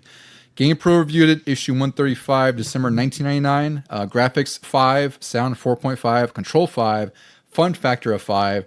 They love the lush 3D graphics with smooth animations and a great sense of speed. They said it's an instant PS1 classic with lots of different challenges and modes, and all of it is well designed that appeals to both new players and veterans. This, I mean, they call it a Mario Kart knockoff, but I feel like it's a Diddy Kong Racing knockoff with Mario Kart attributes. Yeah, 100% it's a combo of both. Because like Diddy Kong was great for the story mode. We praised it. It got its own episode on our podcast. Yeah, really old one. I think it was like, episode 8 or something crazy. Yeah. And I do realize that was kind of a weird, slow, clunky game, whereas this one had the speed and the competitiveness of Mario Kart, and then you add on the story aspects and the collectathon, you might say, and it just was like, it's what tore me away from Mario Kart for a brief period of time. I borrowed this from you and then like beat all of it. Yeah, I was going to say exactly that, because as I was replaying this, it was like, wow, like I forgot how much more I love this game more than Diddy Kong Racing. That's not to say Diddy Kong's a bad game, obviously, at all. Yeah. We're just saying, in comparing the two in hindsight, this is a much better game. Of course, this also had the benefit of coming out after Diddy Kong, so they could see what it did, what they wanted to do better, what they did wrong, whatever, right? That's the benefit when you have a game that comes out after. Is like you can see what the other people did and say, well, we don't like that, so we'll improve this. And I think this game really improved on basically everything I didn't like about Diddy Kong. The variety of levels here are really good. I think the tracks have sort of undulation, like there's ups and downs, which I can't recall, but outside, like Diddy Kong mostly had flat ground, unless you're flying and whatnot, right? Like there wasn't a whole lot of up and down in the areas. No, yeah, if you think about it, like some of the snow levels had it. The only undulation you would really get is when you were doing the watercraft. I was going to say the watercraft, like the lava areas and whatnot, right? But the tracks were, if anything, they felt kind of confined there, and they felt, I think we mentioned even an episode, like these felt kind of basic. Like the layouts weren't very impressive. A very simple oval or something like that. Yeah. So when I replayed this, and we'll talk about the remaster soon enough here, but I was like, I was really impressed at how well it held up, how fast it felt. And I really love the boost system here, because they designed it to sort of have this level of interactivity and sort of a skill curve, which I think makes perfect sense. And frankly, I wish Mario Kart World ripped that off instead of using just stunts over and over. But here you drift into your turn, and then you have a little bar that fills up.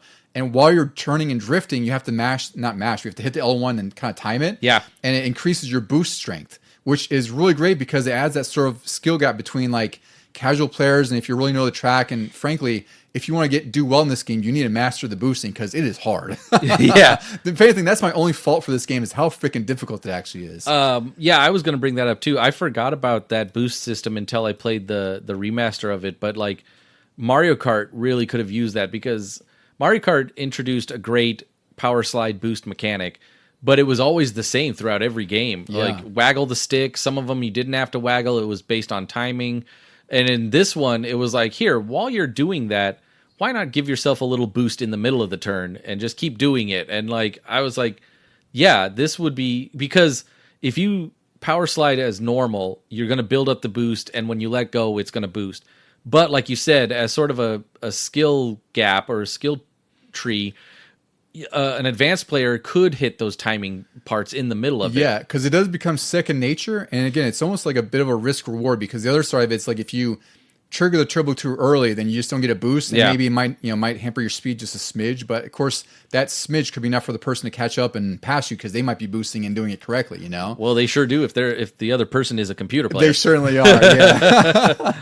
So there's a lot of variety in this game. And frankly, this is just such a spectacular PS1 game. And it's just one of the all-time great kart racers that, frankly, like I don't want to say I forgot about, but I really sort of underappreciated for what it was at the time because we just, we hopped off of this back to Mario Kart, not instantaneously, but, that's just kind of the routine of things. For me, I feel like it was the ease of access because I always sang its praises, but I never went back to replay it as much as Mario Kart or even Diddy Kong, just because it was like on my PlayStation. At the time, I always had to turn my PlayStation upside down. Yep, I remember that. Yeah. And then, like, if you didn't have the 4-player adapter, you could only do 2 players. And I didn't have the PS1 version. You did.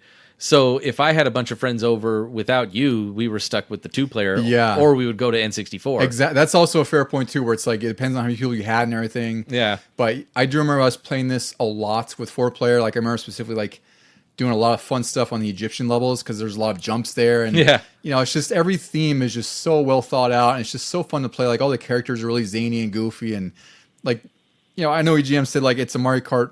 It influences the worst feature. I'm like, that's really the best part of this game. That, again, they took what was great about Mario Kart and Diddy Kong and made it its own thing. Like, I can't say this is derivative of those. It really just took what it did and did them better. It's like, what did they want? It to be influenced based on like some other racing game that didn't make it on the market? Well, it's weird. It's almost like, again, it's like we see some of these instances where they don't have anything bad to say, so they just like throw something out there that makes no sense, which I would have just said like worst feature of this game, like difficulty. Like some of the CPU on normal could be very brutal.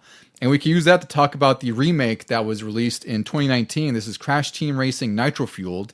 Metacritic for this was 83 out of 100. I didn't really get any reviews necessarily for this.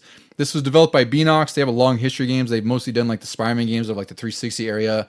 Oh, yeah. Right? Yeah, they're familiar. Like if you hear them, you kind of like, oh yeah, I remember Spider-Man Edge of Time and Shattered Dimensions and all that. They did a bunch of like Call of Duty games. They did the newer Crash 4 and one of my favorites, the Tony Hawk Pro Skater 1 and 2 remake. So this kind of this is a remaster, but expanded on the original. They had characters from the original Crash Team Racing. They also added some from Crash Nitro Kart.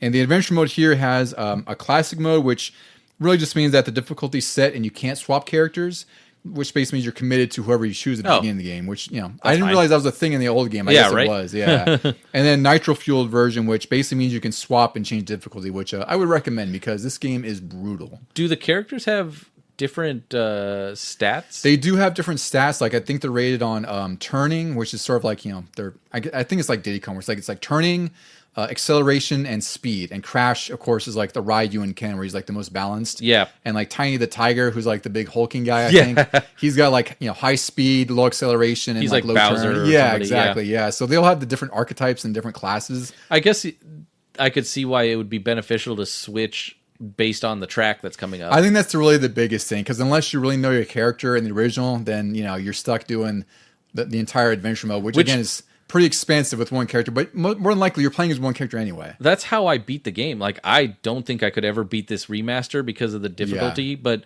the original I beat it. I feel like I 100%ed it, and it was all with one character. I think I was Crash the entire time. I'm positive my brother and I did, because we would switch off. I remember getting 100%, and then I think he was the one who got the last couple of challenges, because I remember him letting me know, like, hey, we finished it. Like I got the last couple, because there's some really brutal challenges in this game. Yeah.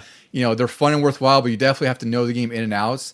And I really love the remaster because, of course, it looks incredible. Like it's just a whole new fresh coat of paint on this thing. It's rebuilt.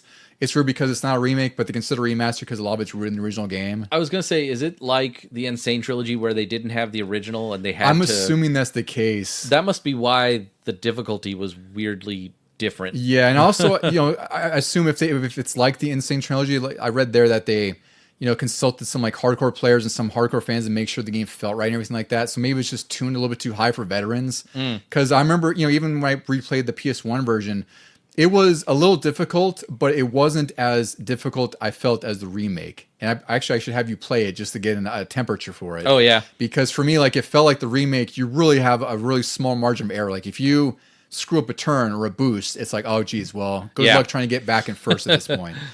So that's like the only blemish in this game. Like I think the remaster is really great. My only other nitpick is that I wish they would make like a PS5 or Series X version where it runs at 60 frames a second, because the game looks gorgeous and it runs at 30 frames fine. Wow, I didn't realize it wasn't at 60. I noticed it on my TV. Dang. Yeah, but it still has a great sense of speed. Like it doesn't look like it performs bad. It's just you want that crispness that like Mario Kart has. I can't remember if I've played it since I've gotten a Series X. Oh, that'd be interesting. Yeah. Yeah, because I've played it on my PS5, and again, it doesn't look bad or anything. It's just, it's like you just wish you'd have the upgrade. That's all it is, right? But the remaster is worthwhile. I think you could find it now for like, $12 to $20. It's always in giant combos where you can get the Insane Trilogy 4 and CTR all together. Yeah, I think, Spyro and Insane has a bundle, right? That one too. Yeah. Yeah, it's weird. That's the best bang for your buck, frankly. There's one where it's like the 4 Crash games without CTR. They just find every which way to mix and match. Yeah, and they're worth it. Like the remake is worth playing. Yep. Again, like the difficulty can be kind of annoying, but I played online a little bit when it first came out. I'm sure it's dead now. It was enjoyable, but it's a really great car racer. Like there's not, the car racing game now, like there's not a whole lot, and it's really just like Mario Kart's really a top dog, like always, and everything else is just good or great to not worth playing kind of thing. Yeah, it would have been cool if they could have done like just a CTR 2 or something just to continue it on. Yeah, just make a new one at this point. Yeah. I'd be happy with that, and just for God's sake, just tune the difficulty down a little bit. I mean, like Mario Kart World has taken the mantle of nonsense, for a weirdly different reason. For different reasons. Yeah. Mario Kart just screws you at the end of the race. Yeah. This just screws you the entire race. It's a little different. Yeah. All right, so before we get to the Crash Bandicoot Insane Trilogy and Crash 4, I just want to briefly talk about some of the games that are coming out after CTR. So Crash still made a ton of games. There was Crash Bash, which is a Mario Party type game. I remember playing this in a demo. I have it. I know we've never played because Mario Party existed, so there wasn't much reason to play this. I know this got kind of mediocre reviews at the time, so it wasn't very spectacular. But I mean, even Sonic had a Mario Party game. It was called Sonic Shuffle, and it was all just trying to chase that Mario Party magic, a nugget and magic. Yeah. Just kind of like being like, well, it's good, but it's not as good. It's funny that for as many people who complain about Mario Party and its randomness and how you'll get completely screwed at the end, everybody goes back to that and they don't play these others. It's still a great time. Yeah. Like, that's the thing is like Mario Kart, you can complain about the nonsense, but just like Mario Kart, the game, Mario Party has the same shenanigans and you're just having a great time at all the BS happening, It's just other games can't match that apparently. And then there was the Crash finally went into the PS2 era with the Wrath of Cortex. This was first on PS2 and then later ported to GameCube and Xbox, which was really unusual for me because Crash was a PS exclusive for forever, basically, right? And this was developed by Traveler's Tales, which I knew they sound familiar, but they did like Mickey Mania way back in the day, Toy Story, and they did a ton of Lego games, right? Traveler's Tales. Like when you hear them, you're like, I remember Traveler's Tales. I knew their name mostly for the Lego games. I totally forgot about the Toy Story. Right? Yeah, it's pretty crazy. And after that, they had like a bunch of GBA games. There was Crash Nitro Kart, which was a sequel. Crash Tag Team Racing, which I'm sure tried to capitalize on Mario Kart Double Dash. Oof. Crash Boom Bang, which I never even heard of. This was a DS party game. What? Yeah. Crash of the Titans, that was on 360 and like PSP. There was Crash Bandicoot Nitro Kart 3D, which was a mobile game that was also on the N-Gage, believe it or not. Yikes. Yeah, can you believe that nonsense? And there was Crash Mind Over Mutant. That was in 2008. That was on 360 and all the modern systems of the time. And then there was a couple mobile games like Crash Mutant Island and Nitro Kart 2 in 2010. So, again, I've mentioned like there's a lot of history with Crash in between the CTR and what we're talking about with Crash 4. But I feel like we had to at least mention the history it had, even though we're not really familiar with most of these. Like, I've played like a handful, and they were just kind of like fine and unremarkable. Like, I think I was just not into Crash at this point. Jack and Daxter existed, and Ratchet and Clank. Sly Cooper. DK64. Yeah, they're all kind of overshadowed. Was Crash Nitro Kart, you said it was kind of a sequel, but it didn't have a story mode or anything? Was it just a basic racer? I'm not sure. I should look that up because I'd be curious. I'd assume there's no adventure mode. It's probably like GPs, maybe multiplayer. I don't think it had online multiplayer. It'd be interesting to see for that. But yeah, I'm curious if it had an adventure mode of any kind in there. And then was Wrath of Cortex on PS2, was that set up like the original trilogy where you have the running away, running forward? I believe it was. Yeah, because I played a little bit of it when it came out. I haven't played it in like 24 years. I have it somewhere around here, I think. But I was curious to revisit that one because I remember it, I remember it got like pretty solid reviews at the time, but it just didn't click the way that the other games clicked for me at the time. And like I said, at this point, it was just, there was so much out at the time that it was just better. Like Ratchet and Clank was more fun, Jack and Daxter, Sly Cooper, all those games just kind of overshadowed the Crash games to me in the PS2 era, Yeah, wow. All right, so we'll get to the last couple games here. We've been kind of touching on it as we've been going along, but we have Crash Bandicoot, the Insane Trilogy. This was released first on the PS4 on June 30th, 2017. It was ported to PC, Xbox, and Switch on June 29th, 2018, so just about a year later. It was the first Crash game in about 8 years, and it was developed by Vicarious Visions, who've done like a lot of 20 Pro Scare games. They're a big thing under Activision, which, Activision also published this game. The Metacritic for this is really solid. It's 80 out of 100. And it's weird because we've mentioned how this game is a remaster plus, even though the way that they've described the development, it's sort of like a remake because they didn't have the original source code. They had rebuilt the game using these polygon meshes that were provided by Sony and Naughty Dog. And these meshes were also compressed on old hard drives, which also meant that they had to find a way to sort of decode these in a sense. And a lot of it was just foundational geometry for the levels and the scale, but it didn't have any animations, no designs, no AI, no control timing. So as much of a remaster as this is, it's almost like they had to remake the entire game because you don't have the source code. It's really bizarre. So the soundtrack was also updated with live instruments. This also modernized the graphics and the lighting, and Coco was playable across all 3 games and most of the levels, which is a cool addition. And the core gameplay was preserved because they wanted to preserve the speedrunning exploits in this game. Because, of course, I always appreciate when developers are like, we're going to remake this or remaster it, but we also want to make sure that it preserves a lot of what the original had. And maybe cut out some stuff that didn't need, like, actual glitches. So they worked with a lot of the speedrunning community, I guess, and a lot of their QA team. They really focused on the people who knew Crash in and out to really get the feel for this game. And I think they did a really good job overall. Like, it's hard for me to tell the difference between the two. Like, when I was playing Crash 3 on PS1, it's like, I was like, is this smoother to jump than the Insane trilogy? But it could just be like thinking that when it's not actually the case. The main thing I want to see is in Crash 1, the bridge levels. Yeah. I want to see how much easier it is to land on a platform and not just slip off because my toes barely touched it. Yeah, so I'd say the biggest thing that this game changed, and I believe it's been confirmed. I think people were kind of postulating this whole thing, but Crash's hitbox has been changed in here. So some sort of oval or something where in the original game it was sort of like a square on ramp, so you kind of almost like teeter off the edge of platforms. But in here, because it's so confined to the range of his feet, you can slip off a lot of platforms, and it is a nightmare on those ice levels. Literally slip. It is really awful. It feels like you roll off the edges of things. It's really crazy. Like, you could see him, exactly, you could see him literally slip, like as if you're slipping off a cliff, like you got water on your shoes. Yeah. Like, so I'd say that's like the biggest fault of this game is like it kind of sucks that it's arguably more difficult than original games because of the changes to the hitbox. But I guess at the same time, it's weird that, they didn't have the source code and whatnot, and they just decided to go with that because everything else in this game is pretty much one-to-one to how you remember it. It's just, it looks gorgeous now. Like, Crash 3 especially looks like a Pixar movie almost. Yeah. I was playing, I was like, holy crap, like, this looks like a Pixar movie. And then you go back to the original PS1 game, it's like you mentioned before in other episodes, where it's like, in your head, this is what it looked like. Yeah. Except now you're playing it the way it is. Yeah, like I said, I played Crash 1 back in the day, and then when I play the remaster, I'm like, yeah, nothing's changed. Even though it really has. It works really, really great, and everything's preserved just the way you kind of remember it. My favorite part is in the opening when they're showing like the producer and the developers, and I think it's Cortex is narrating like Activision presents. He almost sounds like a game show host or something. And then they do the little thing where there's like a little machine and Crash is putting in the Wumpa fruit and the boxes and stuff. And it looks on one side is the PS1 graphics, and when it comes out of the conveyor belt, it's the new ones. Yeah. And then he jumps in and does the same thing. I was like, that is just so fun. It's such a great joke, and it's just so fun. That really sets it in. Like, you haven't even started the game yet at that point. It's just showing you what to expect, right? And I bought this the day it came out because I was also very excited for it. Like, just, I really hadn't played the original games in a long time before 2017 because, I have them on PS1 and whatever, but, you don't.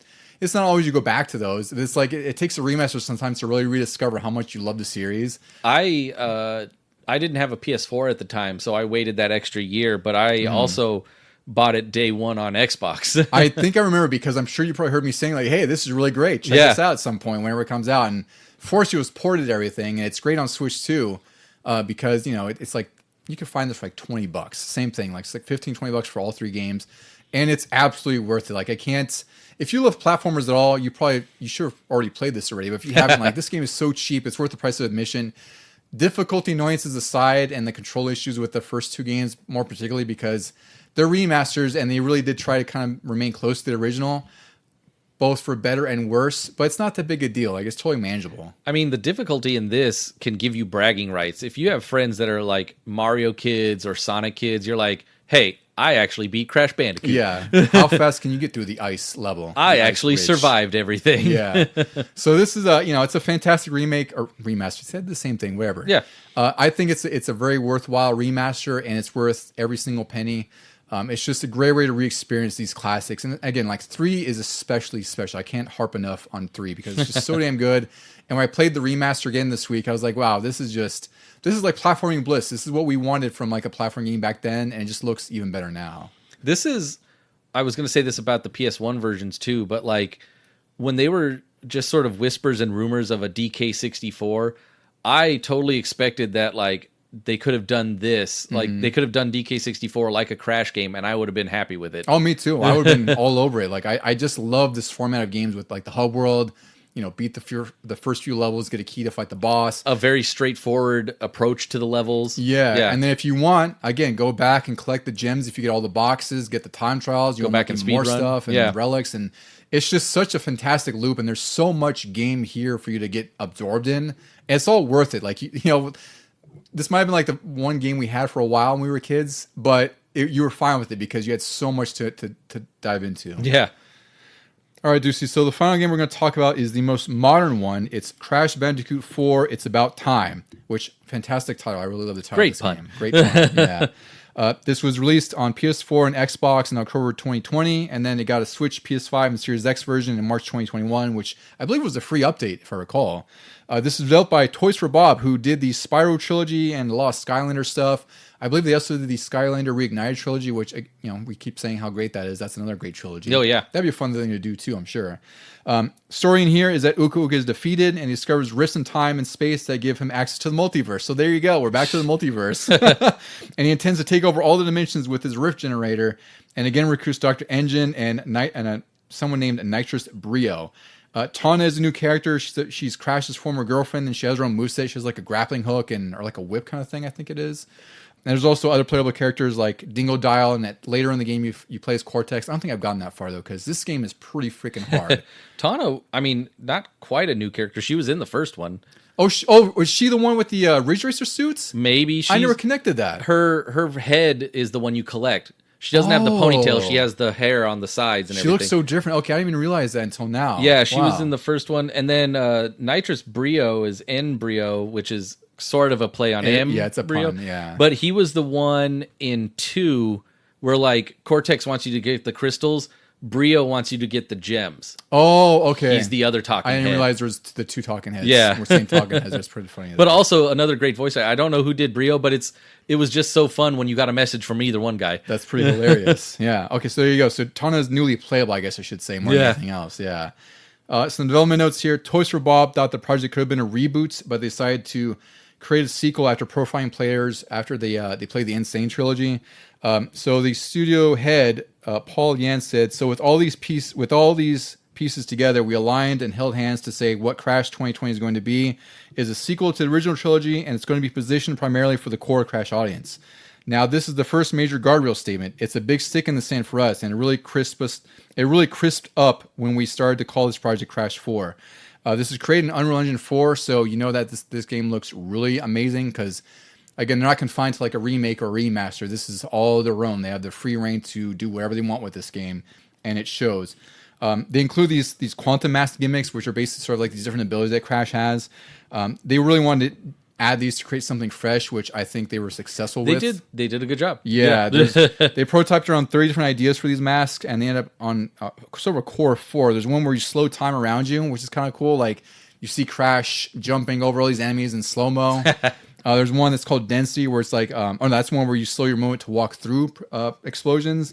There's a phase shift one and gravity flip, which I think, if I recall, it's one where it's like you're literally going upside down, or like you're walking on the ceiling or something like that. Like Metal Storm? Yeah, like Metal Storm and Mega Man 5, I think it is, right? Yeah, where you can switch what plane you're on, in a sense. The phase shifting is, I think I've already gotten to that one, where it's like some boxes are ghosted and some are solid, and then they switch out. Yeah, and same thing with platforms, where you're alternating as you're jumping, which is brutally, hilariously difficult, but so good. So they really wanted to focus on creating gameplay that was tense with precise execution, with a smoother difficulty curve compared to the earlier games, which I agree. Well, I would say it's smoother, but it's still brutally difficult. This is how I know it's not a curve. Is like, I did the first 2 levels, and you get a gem if you die 3 times or less. The very next one in the first world, it's like a Western world, I died 10 times. Yeah. I was like, oh, okay, so we're going to do that. Like, the first couple levels, I died once or twice, and I got the gem. After that, I was like, uh-oh. So I will say that this game obviously did away with lives. Like, you can't really, it's not like you have a limited amount. Here, it's really based, they've expanded the game in such a way that each level, you have to replay multiple times because you want to get all the boxes, or you want to collect enough Wampa fruit to get more gems because you get a certain amount. I think you get up to 3 depending on how many Wampa fruit you collect throughout the level. 20%, 40, 80, and the full amount. Yeah, so it's like 3 or 4 gems you get just for that. There's a gem for getting all the boxes. I think you get a one of the glowing sticks or something like that for beating the level. And basically, like, to 100% this game is brutal. But at the same time, I really appreciate it because that goes back to them giving you basically the best value for your dollar here. I feel like it's actually, even though there's more stuff to get, it's easier to get than some of the previous games. Yeah, well, I'm glad because you're just sort of doing it along the way. You are, and plus it's a little bit easier to backtrack. And thankfully, because there's some areas, some levels that have like hundreds of boxes. Which I know you haven't gotten there yet, but it's really crazy. And on top of that, I believe you also get a gem for, like you said, have it hitting or dying like a limited amount of times. So really, it's like you're more than likely going to go through at least once to beat the level. Go through to collect as much Wampa fruit to get a gem there or a couple of gems there.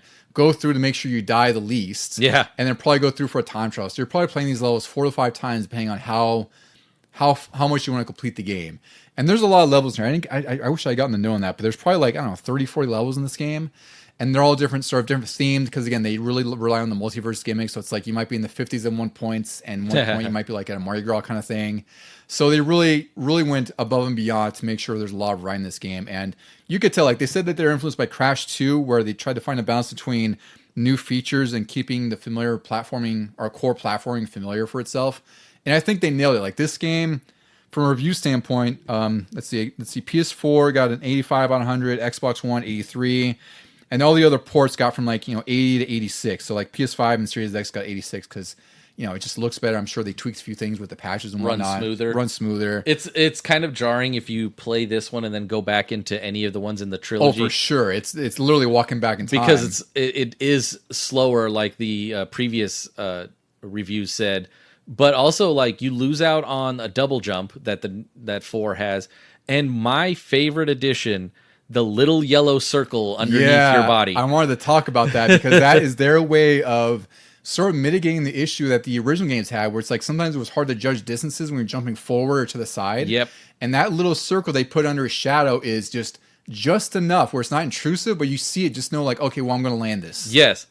Yeah, that's all I could have asked for. Like, why couldn't they now retroactively put it into the other ones? Just patch it for God's sake. Yeah, that's all you really need for that. But yeah, that's one little quality of life feature that they add in this game that I think really makes a huge difference because it gets, like I said, this is really hard. I love platformers to death, and even for me, I'm like, damn, like, there's times where I'm like, how do I get through this? Because you have to be really precise, and you're also hitting R2 or the right trigger to switch the mask power while you're using it in some instances. Like I mentioned, there's somewhere using the phase mask where it's like you're on a platform and then you have to hop, and in the middle of your hop, hit R2 so the next platform appears and alternate, which again is great because it adds that little precision. And also if you're speedrunning it, you have to really get used to that too. Some of them even sort of turn it into a puzzle where, like, if you want to get all of the boxes, you have to hit a box, bounce up, and then make sure you click the thing so that the next box pops up. But that could take away some boxes. And you're like, if you hit this next one and then you want to go for the next ones, you might not have a way to save yourself. Like, you have to do it in a certain order, and you have to figure that order out before you make your jump. Yeah, so it adds that level of sort of strategy in a sense to it, where it's not like just blindly platforming and cutting through. It's like you have to think a little bit of how you're going to approach this next gap. Yeah. The bosses are pretty hard too. Like there's one of the earlier bosses, like this giant stage battle where it's like someone's like, playing heavy music, and like you kind of have to go towards the stage, run at them, and you have like these chainsaws and things coming at you, and you have to bop them. The boss fights are really inventive in here. All the characters you do play as, I play as Dingodile and Tawna, and they both feel really different from each other. Like Tawna, like I said, she has sort of like a grappling hook, and her levels kind of emphasize that and swinging. Nice. Dingodile's a little bit heavier. I think it's like a blunderbuss kind of shotgun thing. So they really capitalize on the writing this game. I'm glad you finally got to play it because I bought this when it came out. I was looking forward to it, and I replayed it again on PS5, and it just looks so good because they increased the frame rate, they increased the graphical resolution. So this is just like another top tier platform game, even though it's just freaking hard. It's funny. I always wanted to play this one, but after I got the other 3 done, and I'm like, no, I might not get those other 3 ever done. They're big games, but and for as much as we've talked about being on sale and everything, the greatest part is that everything we've talked about today, the the remasters and 4 and CTR are on Game Pass. That's right. Yeah, because of the Activision buyout, they put them on Game Pass probably in the last year or two. I want to say, yeah, pretty recently. Yeah, so you could play all these on Xbox. I don't think PS Plus has them. I can't remember if they might have had them. I think they took them off at some point because I remember there was Insane or something like that. By the way, Game Pass is the way to go if you just want to like try them out. Yeah, and of course, like I said, they're always on sale and worthwhile. Some of the reviews, I just want to point out, like some of the comments they made, like. There was one that I saw from Destructoid that said that they sincerely hope Activision trusts Toys for Bob and Vicarious Visions with the keys to the Crash Kingdom from here on out. Yeah. They gave it a 9 out of 10, and then some of the other reviews I was just kind of touching through, they said that their expectations were blown away considering how mediocre the series had been before the remaster in 4. So, really, if you haven't got anything from this episode we've been talking about, it's really just the Insane Trilogy and Crash 4 are the ultimate return to form for this series. Yeah, get all of the numbered entries. Yeah, that's really what it is. Like as an eraser. Yeah, definitely get those, and you'll be set for a Crash life. Because I'm sure the other ones have their merits, the ones that were like in the 360 PS2 era. But if you want Crash at its best and at its core, you really want the Insane Trilogy, Crash 4, and CTR. So. I don't know. I had a great time revisiting this game. Deucy, do you have any final thoughts on 4 before we... 4 is like the culmination of everything I wanted a Crash game to be. Mm-hmm. And I haven't even played that far into it. Like I said, I beat the first little intro island and then maybe the first level of the phase-shifting Western one. But everything I saw so far makes me want to really go through it and just... Now I'm jealous that the original 3 don't have some of the improvements. But I do, like I said, I really want to finish the first one, and I'm so close to the end, I feel like, and then maybe get a little further into 2 and 3 and really try out 4 some more. Yeah, you might have to spread your love around because, these games are pretty beefy, like I mentioned. Like, they're all, I don't think I've ever beaten part 2. I've beaten 1, 3. I've, gone through most of 4. I don't know how far I'm on there. It's just... It gets hard. That's all it is. But yeah, I should see if there's a difficulty option too there because I'm usually just a stubborn prick and won't go it down. Because I'm like, I've beaten harder platformers before. I can do this. We're trying to get through Mega Man X hard right now. Yeah, we can do this. But yeah, so Deucy, I'm really glad we get to revisit the series because I really got to rediscover how much I love the series, both from a nostalgia standpoint and just currently, like they're just really great platformers to play nowadays. Yeah, I would put. On a Mount Rushmore of mascots, I would have Crash up there with Mario, Sonic, and maybe Master Chief for Xbox. But like Crash should be a face up there. I agree. I don't know. The thing is, like, it's hard for me to get a general idea on what the consensus on Crash is because I know like he's obviously sold a ton throughout the lifetime of the series. But I don't know. I always feel like when I look into this, like, it just doesn't seem like his games get as much love as others. I don't know. I feel like he's on the same path as Sonic, where Sonic had great ones to start out with, a weird mix in the middle, and even sort of trending downward. Yeah, a lot of peaks and valleys, a lot of valleys. And then you get some type of crazy remaster like Sonic Mania or Insane Trilogy, and boom, he's back. Yeah, so I mean, this is where it's one of those things where he had to go away for a little bit, step away from mediocrity, and then finally Toys for Bob brought him back. And what you need are the people who grew up with him are now in positions of power. That's absolutely what it is. When you have a developer who's focused to say like we want to capture what made the originals great, but make a brand new sequel. This is the result of it, and I think it's one of the best examples of a sequel that's been between Crash 4 and like Crash 3 was at almost 20 years, something like that. Not considering the middle games. This really fits in with modern movie making where a lot of the sequels are just timeline wise, they are the same amount of time that's passed. And I don't think a reboot would have worked as well as this sequel has. I agree. Like, I'm glad that they went with the sequel route because this game shines in a lot of ways. So I don't know if I'm sure I'll probably replay it or play through it or finish it at some point.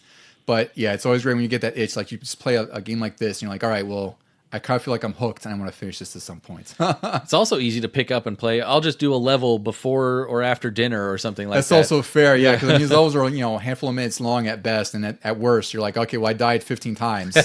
I'll move on to some other one. The one thing I don't quite like is the speed running in 4.